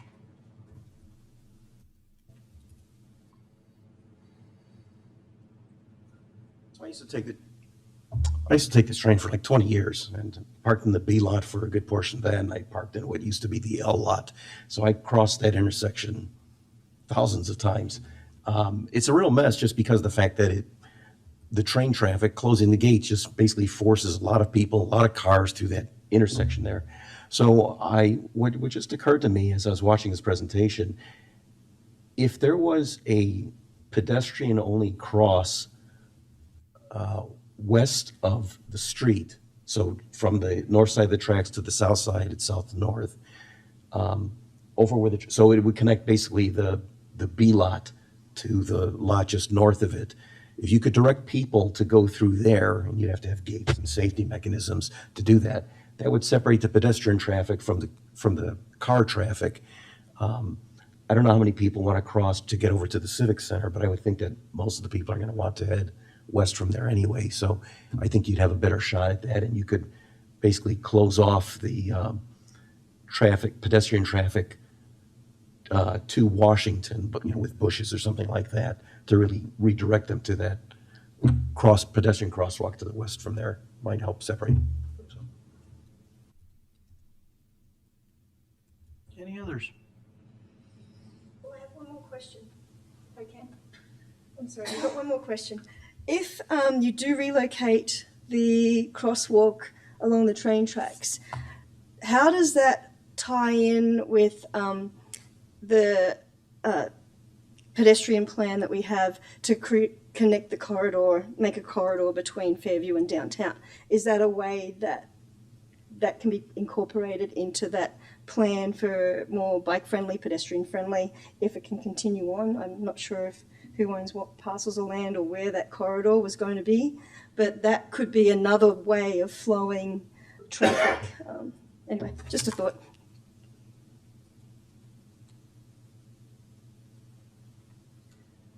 Since this has been my issue, I obviously have to speak. You now have another study, and your tails are covered.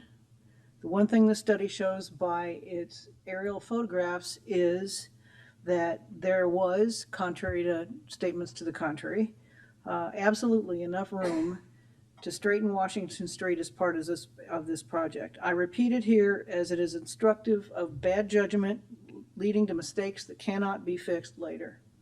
Unfortunately, the decision makers don't seem to learn from their mistakes. That said, the study says that the intersection functions well most of the day except for peak commuter times. The study focuses on one day, Tuesdays, in good weather. It doesn't take into account night conditions or bad weather conditions, although since the TAP meeting, the conversation about lighting has been added. Doesn't take into account the signage that says do not stop on the tracks, but then has crosswalks that would force stopping on the tracks. It doesn't take into account the signage that says oncoming traffic does not stop, except that it has to stop on the tracks if pedestrians step onto the crosswalks. It doesn't take into account the hundreds of additional apartment units that are approved and on track to build, or the rec lounge that will have customers carrying golf bags and streaming across the tracks to get to their parked cars.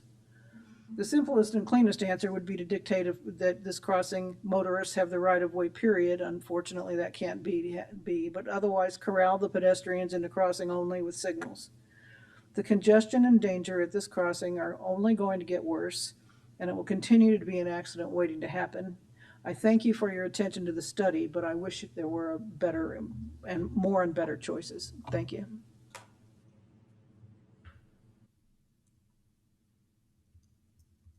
Any others? All right, council discussion. Do you want to kick it off, Mike? Sure, I'll kick it off. First, just want to say I don't agree with the statement that what we have now is necessarily safer than what we had before based on the data. It looked at a 5-year period, and based on the numbers, it looks like you'd expect something to happen about once a year. And in the last year, we had one thing happen. So to me, it's not, what we've got here is not necessarily safer than what we had before based on that information. Second, I want to thank staff. You've done exactly what I really appreciate, and that is weigh in with your expertise And that's something I really, really do appreciate, and I've shared that before privately, so thank you for that. Thirdly, I agree with the statement that able-bodied people will do what they want to do. To me, we can make a lot of efforts here to try to control where pedestrians go. It's a tall order. It's a tall order. What we can do a little bit more easily, and I swear Kylie and I didn't talk beforehand, what we can do more easily is control what the cars are doing. And so one of the ideas that occurred to me is that if there's some way to delay cars that are going southbound longer and allow the mass of people to clear the intersection, that would create a safer situation. I don't know how best to do that, whether the gate is staying down longer, whether we actually put some sort of a traffic signal up, right? Stoplight, if you will. But it seems to me that we ought to focus on controlling what we really have a better shot at controlling here. I think the pedestrians are going to do what they're going to do, and so I'm very much supportive of bringing us up to the standards, the things in the yellow boxes, the things in the green boxes, other than the installed intersection lighting, which staff supports. I also do not support the other suggestions. I'm following staff's recommendation. That's where I'm at right now. Thank you. Thank you. Anyone else? Chris? Yeah, I had a couple questions first. Can you go back to the slide with the accident data on it, please? Still my question. So could you please restate what you stated before for us in terms of the number of crashes prior and the number of crashes since? As far as, yeah, so Washington and Burlington, all of the crashes happened prior to the Civic Center construction, before the intersection reconfiguration, and at Washington and Warren, 5 of the 6. Okay, not sure I follow, Mike. Your I logic. was focusing on the Washington and Warren numbers. So, okay, I just think we looked 2 years before, maybe 2 years after, close, or the stretch of 2019 to 2024. The vast majority of the accidents happened before we changed the intersection. Which makes sense because the intersection as we have it right now has only been in existence for how many months? Yeah, not even a year. How many months? The east leg of Burlington was closed in August of 2022 when the site construction fence went up to begin Civic Center construction. 22. Okay.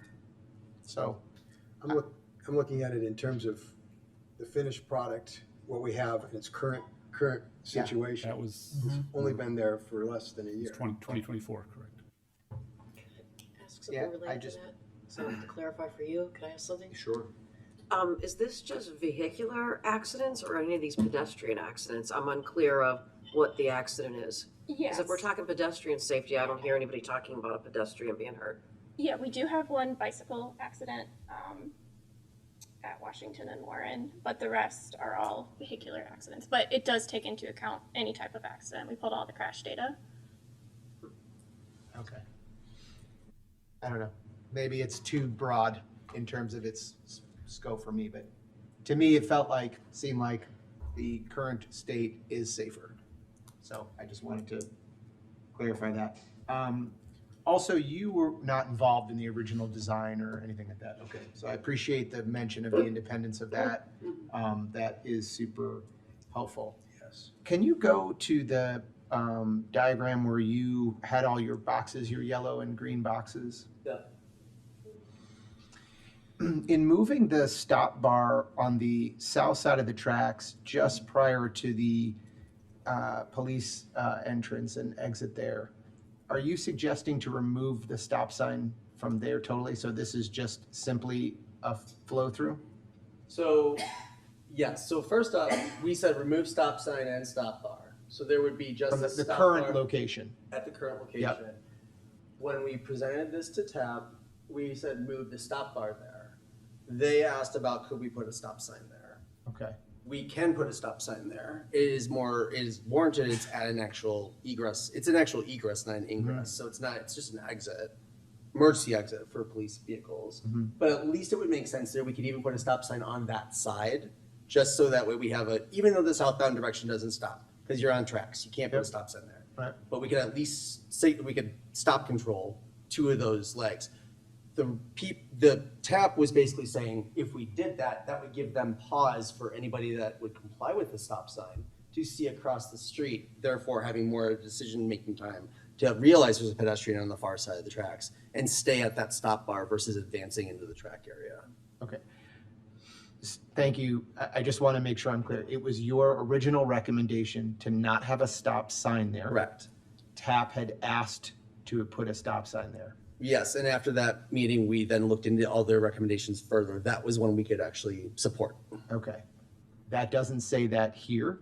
Does not. But you support it if we support it. Correct. But your original recommendation was no stop sign. Right, because the stop bar can be complied with when needed, which is, gates are going down. Yep. Then we're complying with that stop bar. That's why you don't put a stop sign. That's why stop bars, you can blow through at certain times. Stop sign governs. So you wouldn't need a stop sign there necessarily. What they're asking for makes sense if we were to do it at the intersection being the egress. Okay. So then I think my comments are twofold. One, I think the parallel crosswalk does concern me. I think your drone video showed me why that would be a concern. It's not one car, it's 2 cars on the track. So that is something that I would want more understanding about how that might be safer. I tend to agree with Deputy Village Manager Baker in terms of another path. And then I guess I had 3 things. The second thing was the removal of the angled walkway. So I think we have been hearing for a few years now that is sort of the recommended safest type of walkway in those conditions. We actually, in the stretch over to Fairview, there's a segment that had an angled walkway as well. And I would just, not challenging, just interested in your professional thoughts on why that might not be as safe. You talked a little bit about it, but I think I've been operating under the assumption like that's sort of the safest path here. And before I'm going to remove that, I think I would need some clarity there. So for traffic on northbound Washington, which north is also east is north, it's not a big deal to have the angled crosswalk where you have it. But your problem is the southbound. And when I'm thinking about safety and we have drone footage that shows 2 cars sitting there, what we're trying to do is mitigate the situation that people stop there because they're like, oh, there's someone here, I've got to stop for them now. We want them stopping on the north side of the tracks. Yeah, okay. So could you do that with the signal? You could, but I don't think we need to do that. With the stop bar we put in advance up there, people kind of roll up there anyway. You're saying, here, stop here. We're kind of trying to define the area and the space better. We don't want them to get there and then go, oh, there's someone in this diagonal crosswalk. And I will say, go out there and walk, because when Sarah and I were there, we would stand, and I'm like, I can't see you. And she's like, I can't see you either. And I was standing down on the south side. She's standing on the north, on the west side of Washington Street. We can't see. So how is a car going to see through that equipment? They're not. So that's the situation where you're going to hit someone, you're going to stop on the tracks, and then you got some train expressing through or whatever you've got. I mean, who knows? But the point is we don't want people stopping on the tracks. Yeah. Okay, so I just tend to agree. I think, we obviously the ones that staff has aligned with you, I think are great. I think these others are good suggestions, but I think to what Commissioner Davenport and our resident Kylie mentioned, some kind of delay. Something has to be here where cars are forced to stop. Let the able-bodied people go where the able-bodied people can go. We can try to direct them and then give an opportunity, whether that's, and I think that, I don't know how that can be done, but indication with signaling and gates and corrals and whatever it takes. But to me, outside of an underground passageway, I feel like we are, and let's just say that this intersection has been prior and now a challenge. This is not as if we drew this intersection up out of the blue. So we're faced with some very a lot of constraints.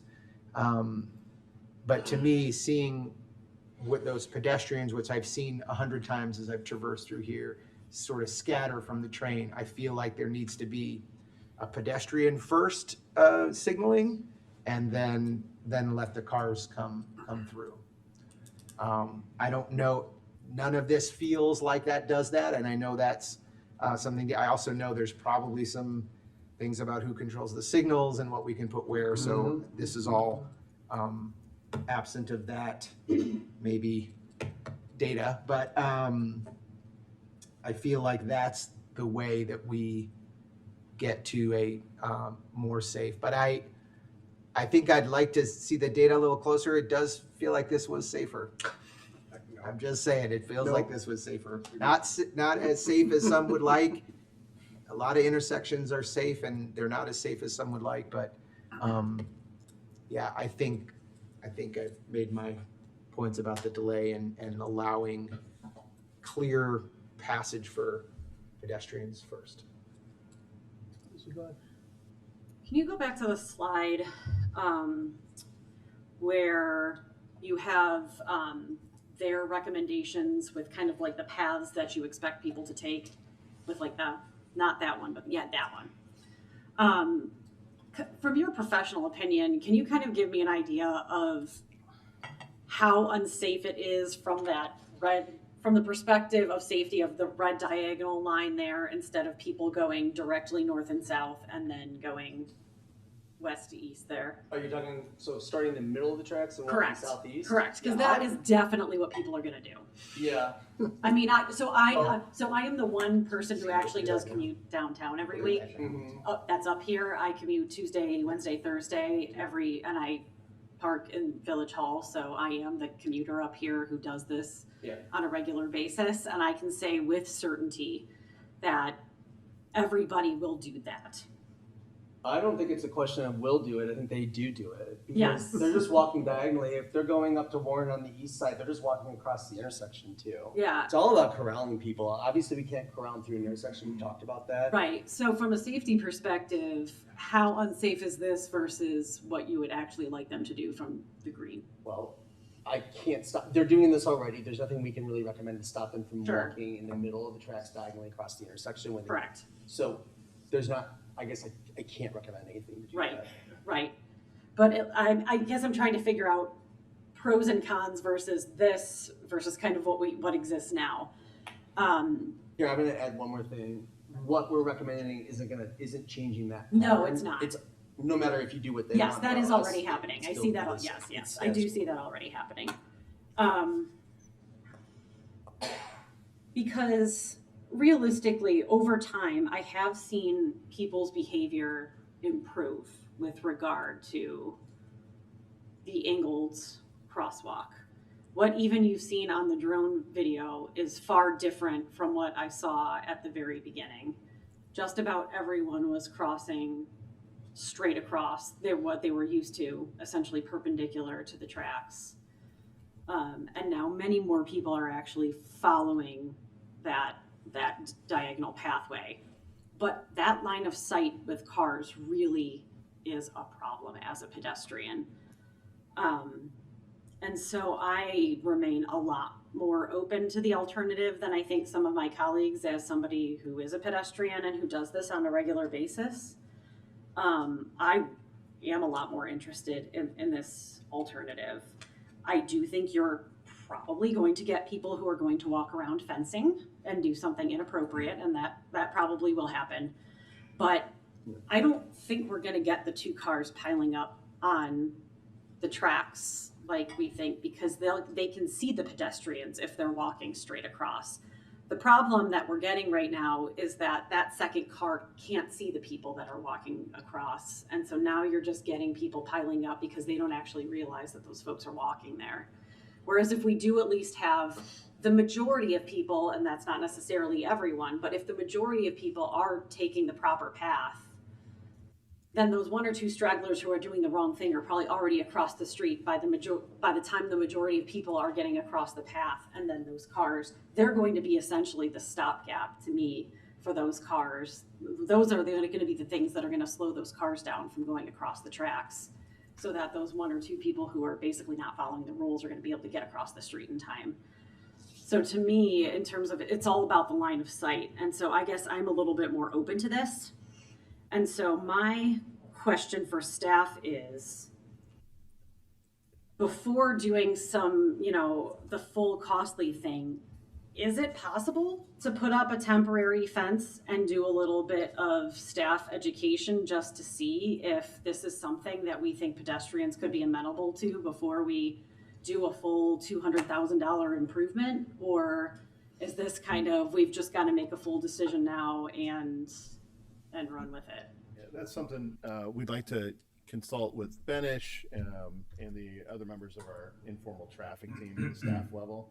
Yeah. There might be some concerns of the right permanent diagonal crosswalk being there at the same time. Well, yeah, and that's kind of where I was trying to hope that maybe if we put the fencing up and kind of blocked the crosswalk with even barricades or something, we could, with a little bit of education, knowing that our two most common times are 7:30, and then that 4 o'clock train home, 4 o'clock express train that comes home from Union Station, and the 4:30 that comes home from Union Station. Those are kind of the two that are the most popular, and those are honestly the two that I take on a regular basis. We could take a look at that idea and run it past Benish and our traffic team. Right, because then at least you're kind of maximizing staff time and you're not out there all hours of the day. But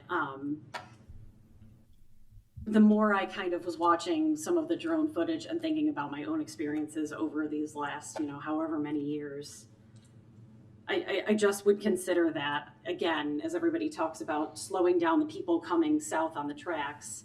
If you're getting enough people that are doing the right thing, that's what's going to slow the people down, I think, from crossing the tracks, so that those one or two stragglers who are doing the wrong thing can get across safely. So I don't know. If there's a test that we can do that would not be horrendously costly, I would like to at least give that a shot for even just the summer.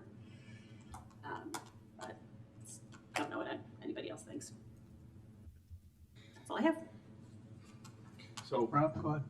As somebody that commuted for probably 15 years, I think the perfect example of what we're looking at with this chart right now is if we were to take a video of the other intersection at Main Street during rush hour, that would tell you exactly what we're gonna see with this corralling. And if you were to watch the pedestrians on Main Street get off the expresses, you're gonna see people go 10 wide and walk even in out traffic because they're in such a hurry to get to where they're going.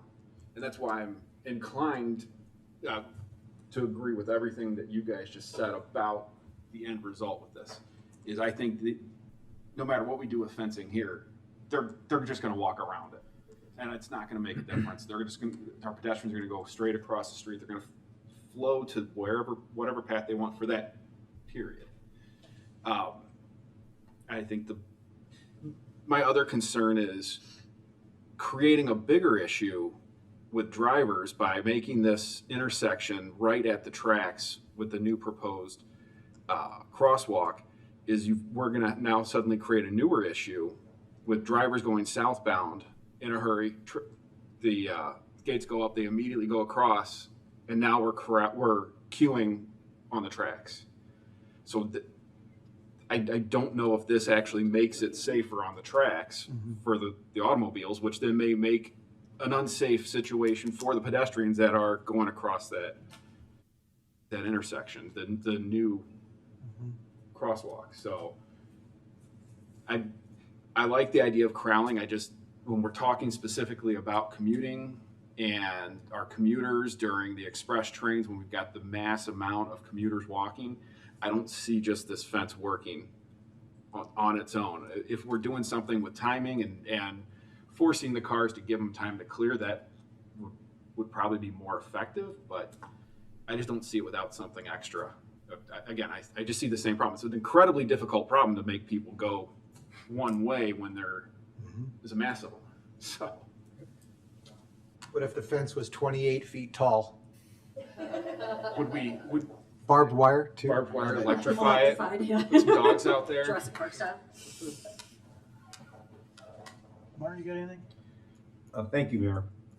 First of all, thank you for all the great information and the analysis. A lot of different options, a lot of information, a lot of things to think about. I also appreciate the multiple dueling perspectives from people that really care about this as much as everybody else. A lot to think about. I tend to agree with Commissioner Sadowski-Fugit. Just because some people will go the wrong way, I'm not convinced, based on my decades of commuting, doesn't mean everybody's going to do it. There's always going to be somebody. Usually those people are the ones that are first across the train. They're not even waiting until the gates are up anyway. Exactly. So those people, I don't think you can necessarily try to govern at the lowest common denominator here, but I tend to agree with what you said. I think some of this stuff could actually improve the situation. Is it going to eliminate it? No. But I could certainly see it. Some corralling, redirection. I think most people over time are going to do the right thing. You're always going to have some people do the wrong thing. I mean, heck, we've seen people climb the fence in the middle of the tracks to get across it. I mean, what are you going to do at some point? But clearly, and it's been said by a number of others, that the ideal thing to do here would be to somehow figure out how to delay the cars heading south on Washington for really just a couple of hours a day. Yep. So that the pedestrian mass would clear, and they're all in a hurry, so they clear pretty quickly. Yep. Not sure how you do that, but I would certainly be open to exploring it.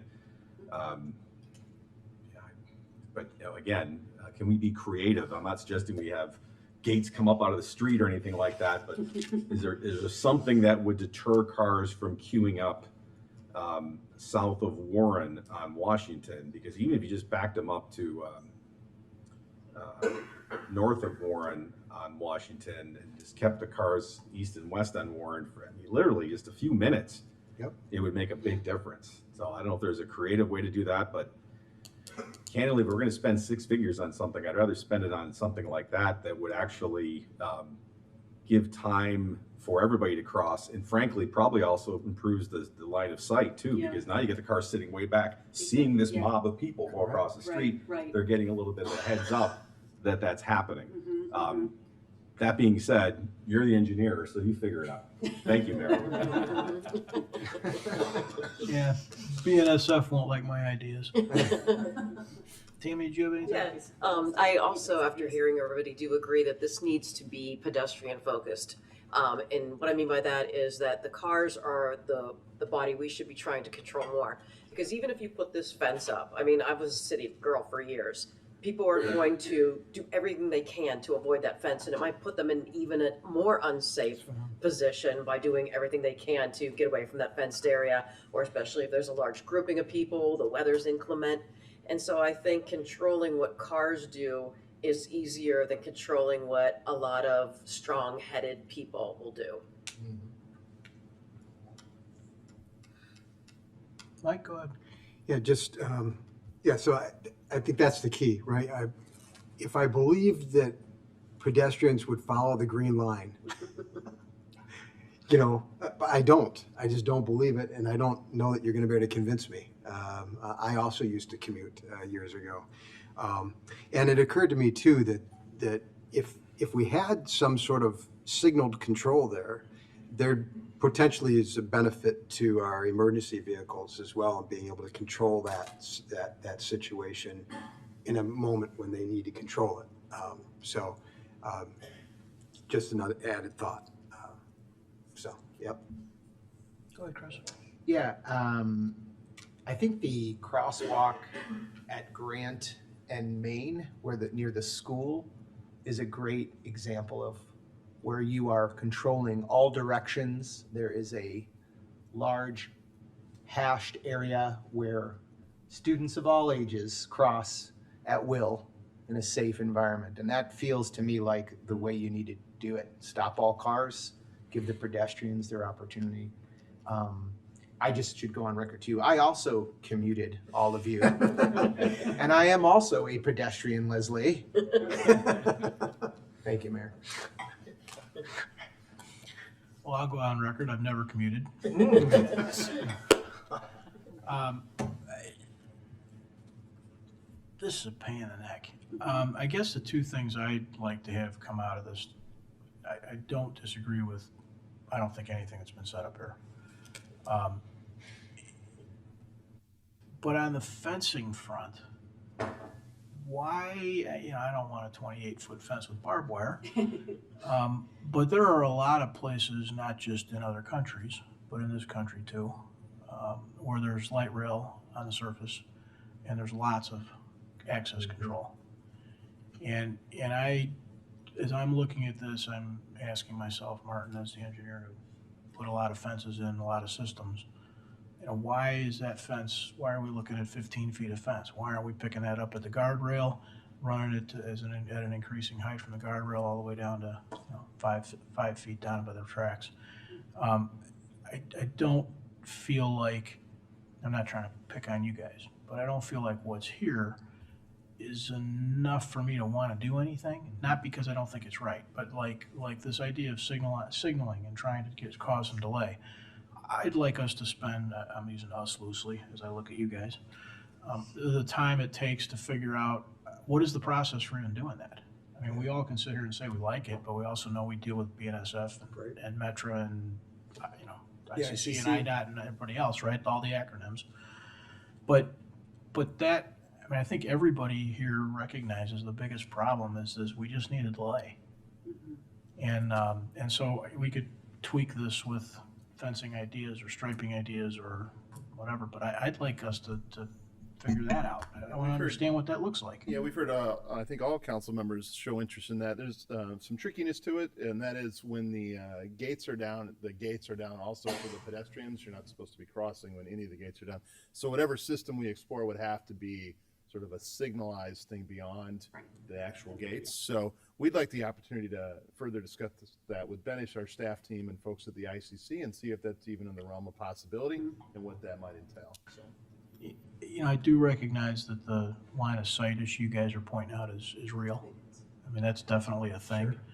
So whether they run diagonally like this or not, I mean, that's definitely still a problem. So if we could figure out a way to try and push them or point them or head them likely in one direction. But this bigger issue is timing. I think I don't know what's possible there. And until we know what's possible there, I'm reluctant to do any of this stuff that I think is tweaking the edges.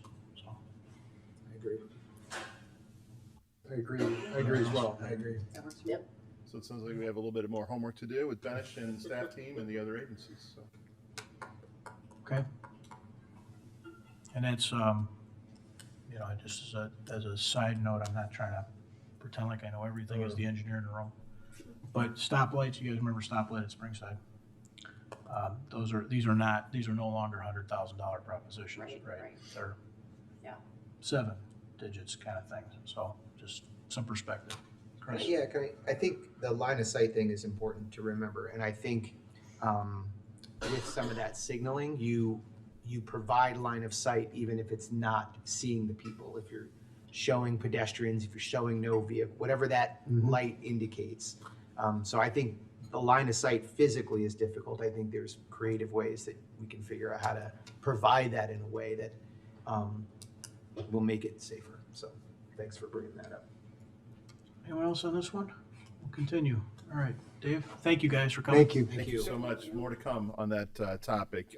Next item on the first reading agenda is consideration of an ordinance changing certain provisions of what's commonly referred to as our building codes. Here to present information on this item is our Community Development Director, Stan Popovich. Thank you, Manager Fieldman. Good evening, Mayor and Council members. As Manager Fieldman noted, this is an amendment to our National Electric Code, which is part of our building code suite here. As you may recall that the State of Illinois recently passed the Illinois Electric Vehicle Charging Act. It was effective January 1, 2024. So it includes provisions for various residential developments, specifically with large multifamily. Oops, wrong. Thank you, Mike. Specifically with large multifamily residential which are larger developments, they require 100% of the parking spaces to be EV capable.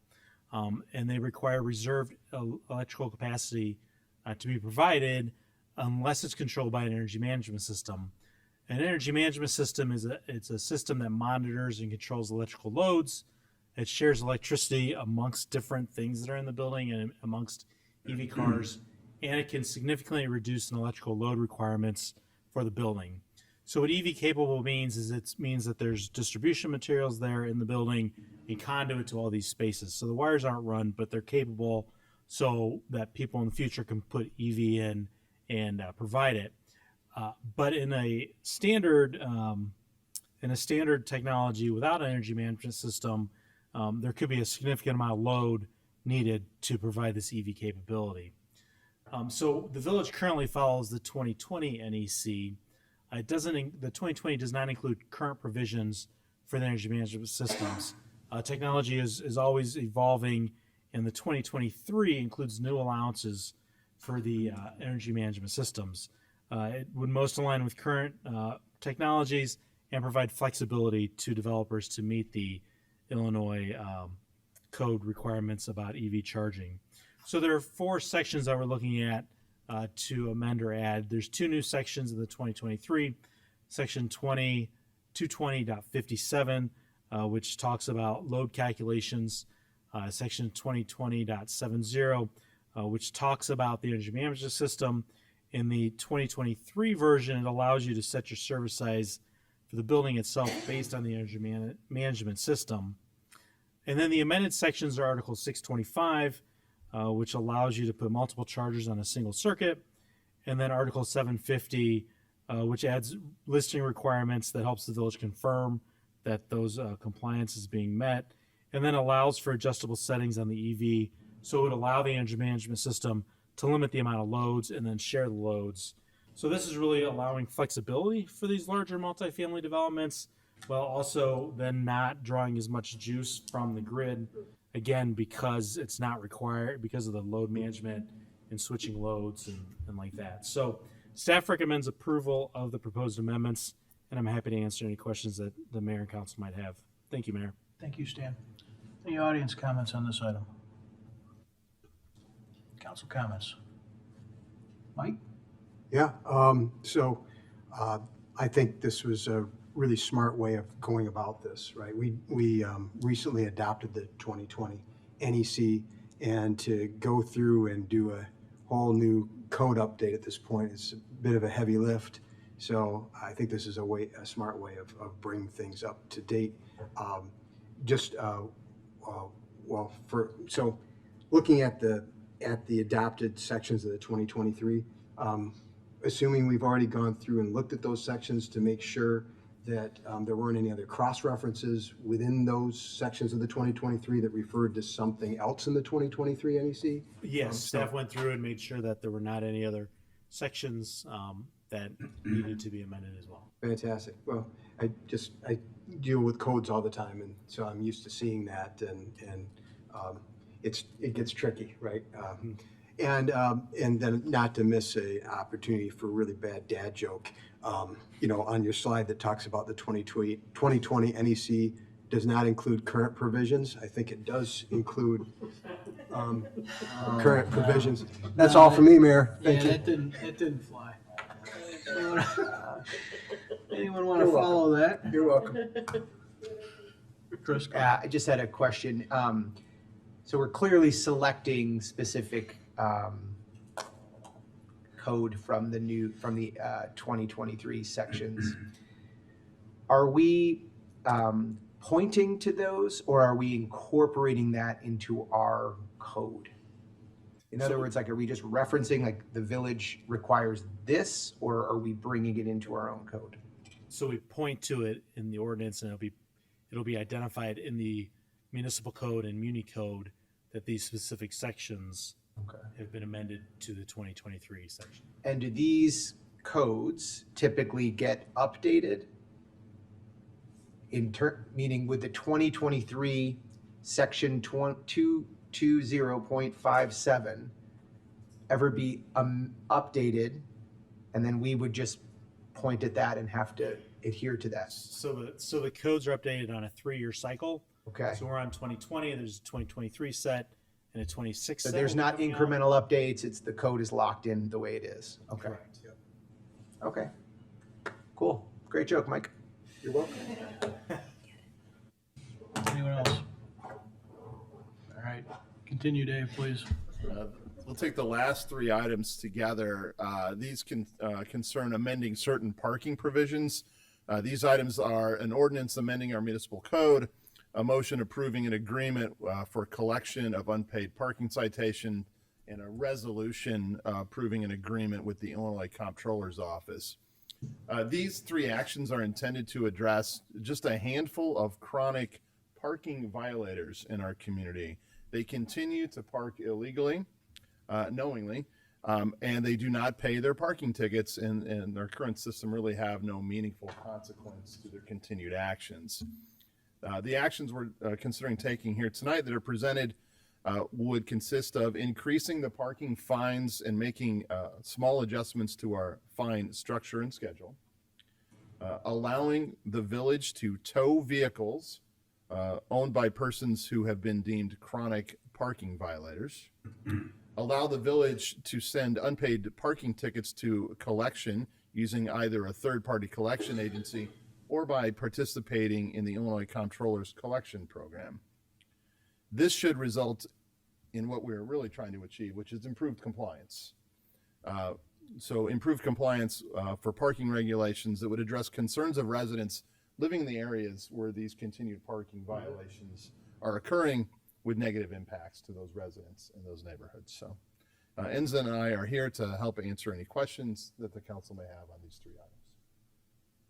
Thank you. Any audience comments on this one? Wrote a whole thing that may be irrelevant based on what he just said. I don't know how we would know a few chronic violators, but I would be concerned applied broadly that this could really disproportionately affect vulnerable people. So I don't know if we have people like living in their cars that are getting parking tickets and we tow their car and they're just screwed. So I hope that's not who we're going after. And if there's a way that we're identifying people parking illegally around the schools or whatever you're going after, that seems fine. But I would want to not see this applied in a broad brush way that would take somebody who already can't pay a $25 or $50 fine, has 5 of those, and then gets another $500, can't get their car back, can't get to work, blah, blah, blah, and they're in a debt spiral that they could never get out of, let alone ever pay the fines that we are asking them to pay. So, you know, I heard that and I was like, oh my gosh, we could really hurt people. People who are just doing this and thumbing their noses, well, go get them. Really quick, that's where my mind went. I'm with Laura. If it's people that are just being abusive of the parking situation because there's like, parking's terrible and I can't find parking, so I'm just gonna do this and keep redoing it, okay. But for those individuals that could be really harmed, this is something that can pile on for people and they can lose their job. So that's, can't be where we're headed. Thank you. Tammy, go ahead.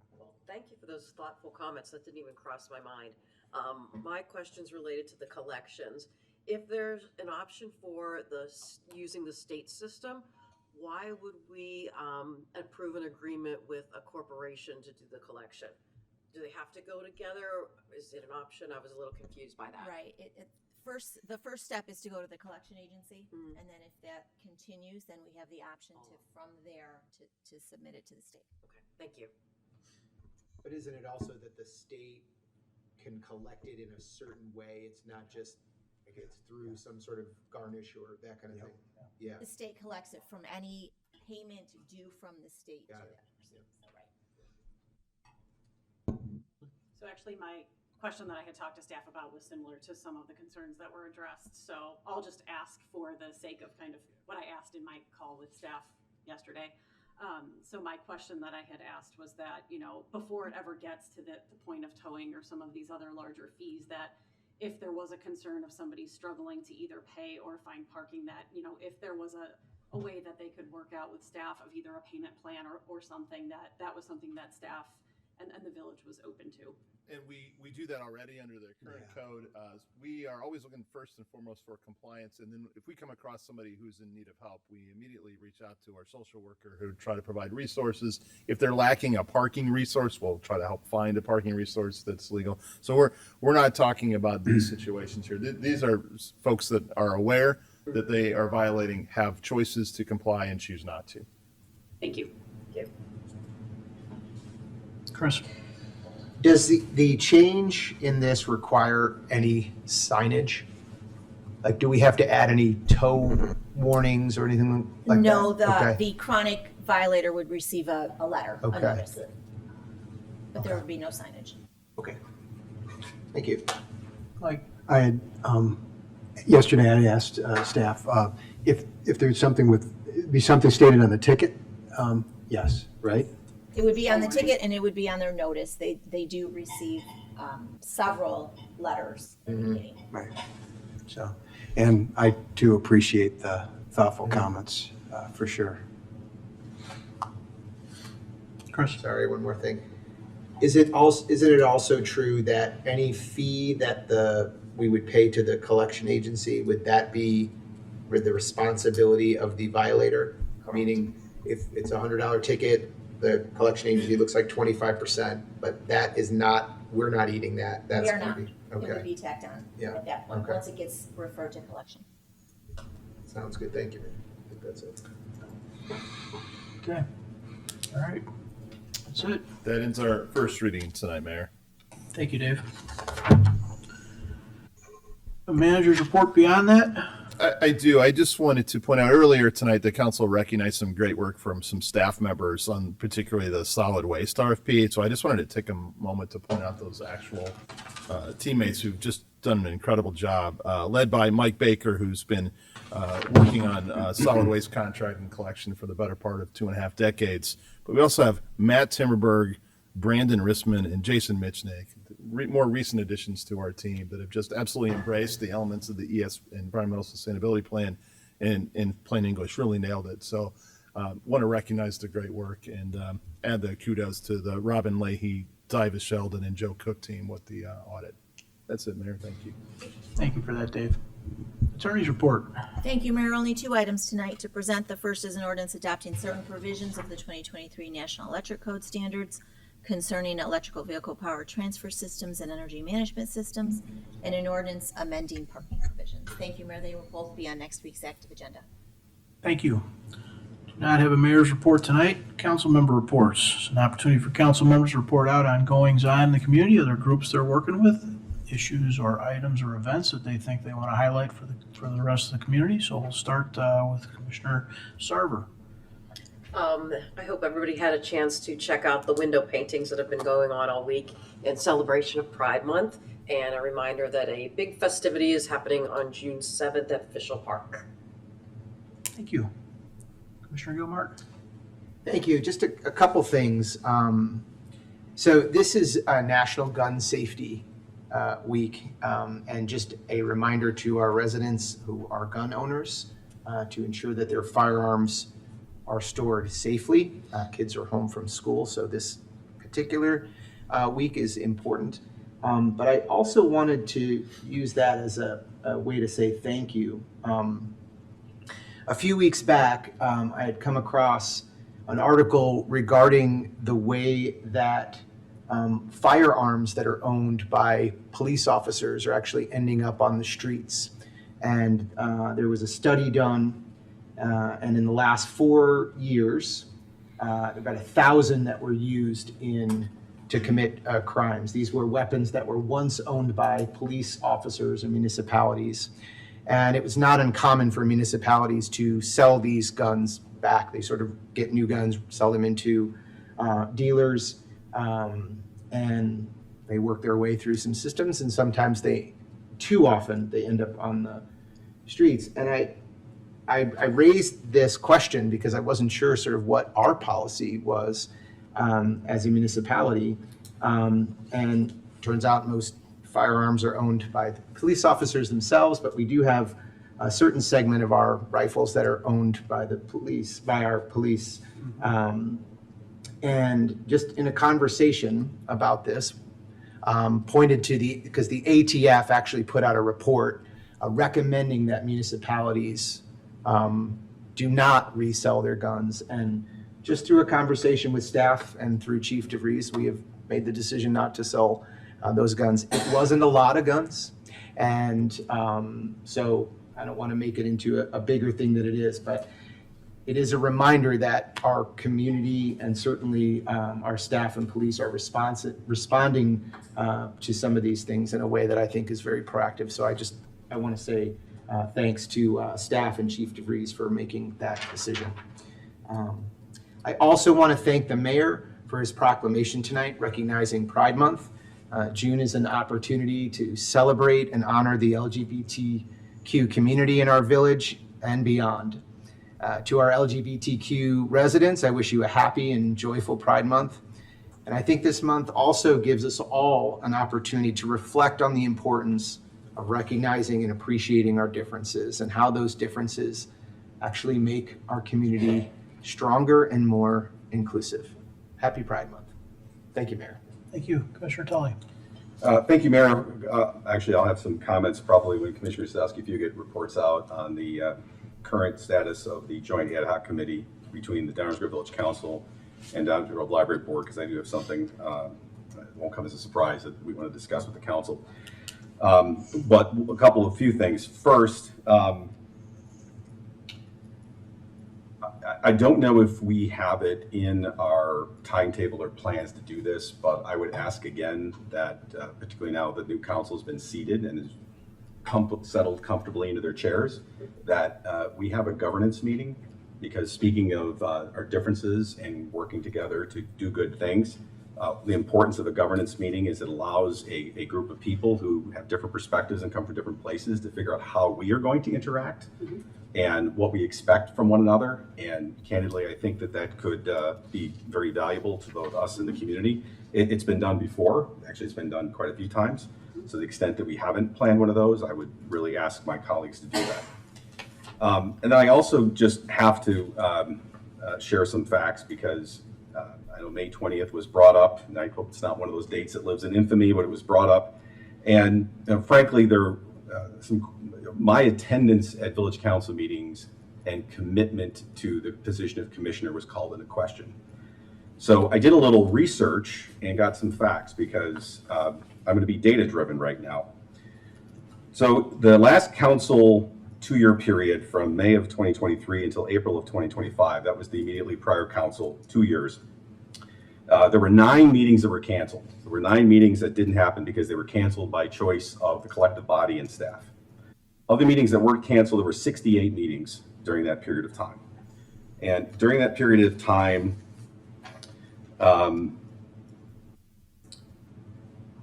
Commissioner Glover missed 3 meetings. Commissioner Gilmartin missed 4 meetings. Commissioner Tully, that's me, missed 6 meetings.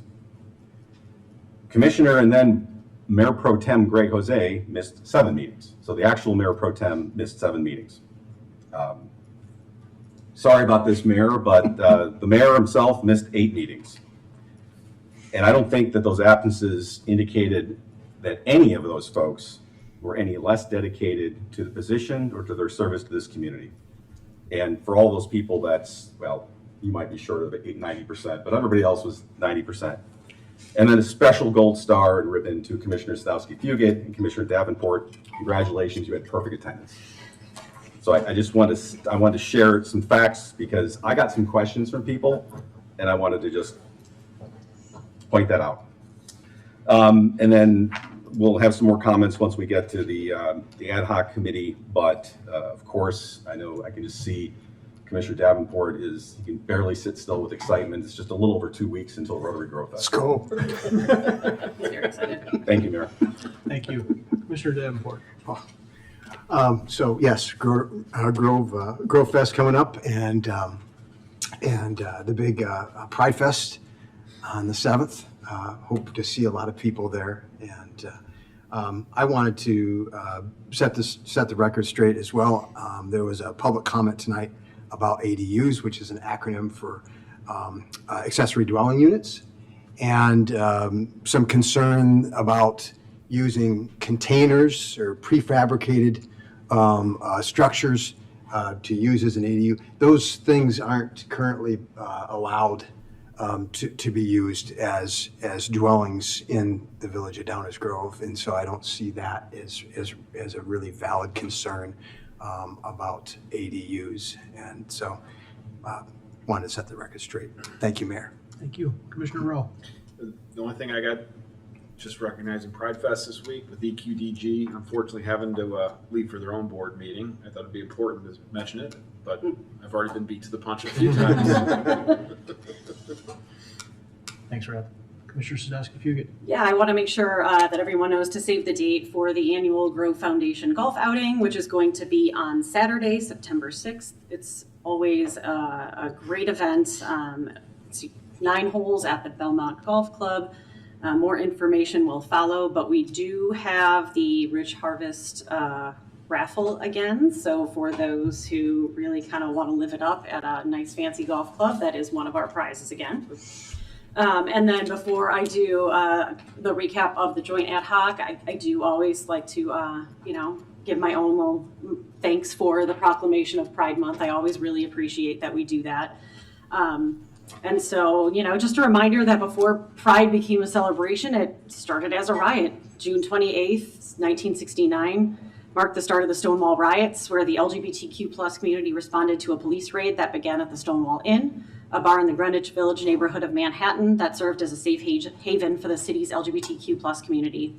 At that time, anyone who identified as LGBTQ+ had minimal rights nationwide, and bars and restaurants even faced getting shut down for having gay employees or serving gay patrons. And while police have raided LGBTQ+ friendly establishments before, on that particular night, members of the community decided to fight back, sparking an uprising that would launch a new era of resistance that's now become the celebration that we have today. And we now recognize the accomplishments of the LGBTQ+ community and work towards a more just and inclusive society. And I'm really grateful that we had our proclamation tonight. But unfortunately, our nation, including a lot of institutions in DuPage County, have been hit with attempts to curtail the rights of LGBTQ+ individuals, particularly transgender Americans. And I'm proud to live in a state and a village who recognizes the valuable contributions of those who dedicated their lives to furthering equal rights and respect for all. So thank you to all of those who participated in painting the windows. They're beautiful. There are a lot of wonderful local artists that have small shops, so make sure you engage with them. For those who are not aware, EQDG also has partnered with the Transformative Justice Law Project on an initiative to help transgender and non-binary individuals in Downers Grove and neighboring communities cover the costs of changing their names. So the funding is to support individuals who make over the income requirements for a fee waiver through the courts, but not enough to cover the costs on their own. So they'll help to fund court fees on a first come, first served basis. And you can visit their website, eqdg.org, for more information. Everybody has already mentioned Pride Fest. And as I say often, my goal is to build an inclusive community such that one day these monthly recognitions for marginalized communities become unnecessary, as we are guaranteed equal rights and a sense of belonging regardless of who we are. Because unfortunately, there are still people out there who think they're better off dead than living as their authentic self because of the hate, bullying, and harassment they face. As we as a society address these increasing assaults on our LGBTQ+ loved ones' safety, we have to remember that inclusivity does not require us to tolerate intolerance. It's critical that we protect the lives of those who are most at risk, and that includes protecting the idea that basic human rights and equality should be an expectation in our society. There's a theory called the paradox of tolerance, articulated by an Austrian-British philosopher named Karl Popper. It suggests that if a society extends tolerance to those who are intolerant, it risks enabling the eventual dominance of intolerance, thereby undermining the very principle of tolerance, which can lead to the destruction of one's own society. He in fact considered intolerance to be a criminal act, which, to our credit in America, we now know that hate speech can be its own charge. So we have at least come a little bit of a way to recognizing this. We cannot weaponize the expectation of tolerance, of bigotry, to justify the subjugation of our LGBTQ+ or any other marginalized members of our society. So to my LGBTQ+ community members, please know that there are so many of us who love you for exactly who you are. And the world is just a little bit brighter with you living in it as your authentic self. And for that, thank you. And now I will do a short recap of our ad hoc committee meeting. So for anybody who did not attend it or watch the video, I highly recommend you do because it was phenomenal. So most of the meeting was spent with a discussion of John Traska, who I believe I said that right, who is the executive director of every library. So every library actually has a 504 or a 501c4 and a 501c3. So one is a PAC and one is a nonprofit. However, all of their work is done pro bono, and it is all on behalf of libraries. And so we essentially asked him a ton of questions about whether it be pros and cons of appointed versus elected boards, what qualities you tend to see, if there are any differences between the two. And really what was interesting and came out of it is that a lot of it lined up with some of the background research that we had done. But what we found interesting was that whether it's appointed or elected, you kind of often get similar results, whether it be weathering a COVID-19 storm or, difficult politics and back and forth like we're seeing now. Both boards tend to be able to react in similar ways and have similar ways of dealing with things. And really, it comes down to what either the electorate or the people who are appointing the board are looking for at any given moment. So are they looking to do capital projects? Are they looking to kind of start over and reinvest in the board?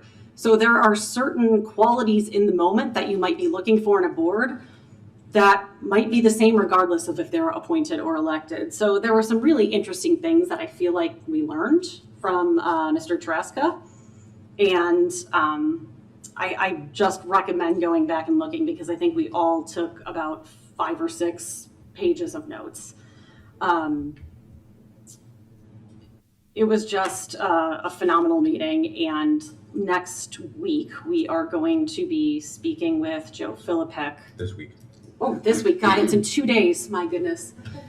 Thursday, we're going to be back, and we're going to be speaking with Joe Philippek, who actually has been a trustee at Aurora, and so will be able to give us a little bit more information on kind of what happened in Aurora and the model that they went through there with regard to going through the legislature, but then deciding to move on to being an elected board and kind of some of the nuance that happened there. So we'll get a little bit more detail there, but still synthesizing all of the detail that we got from John Traska.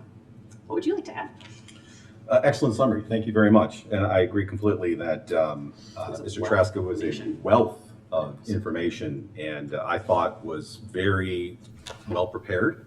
So I think that the strategy of providing a number of questions in advance worked out quite well because he came well prepared, knew what our mission was, and had a pretty good idea of what to address in addition to the questions that were posed at the time. I thought he gave a very well-rounded presentation, which was greatly appreciated.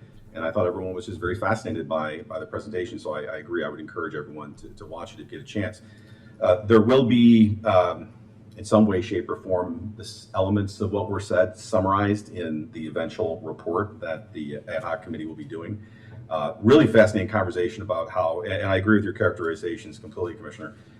Really interesting comment about how appointed boards tend to be advisory when it comes to taxing, whereas elected boards tend to be taxing themselves, which comes back to an interesting issue about what we have here in Downers Grove, which is apparently the only municipality that has a library as a component part that actually has a levy authority, as opposed to an advisory authority where there would be a recommendation, much like from Public Works or something like that, and then the village council would decide on it. So some really fascinating stuff there, and we'll want to see what Mr. Philippek says and go from there.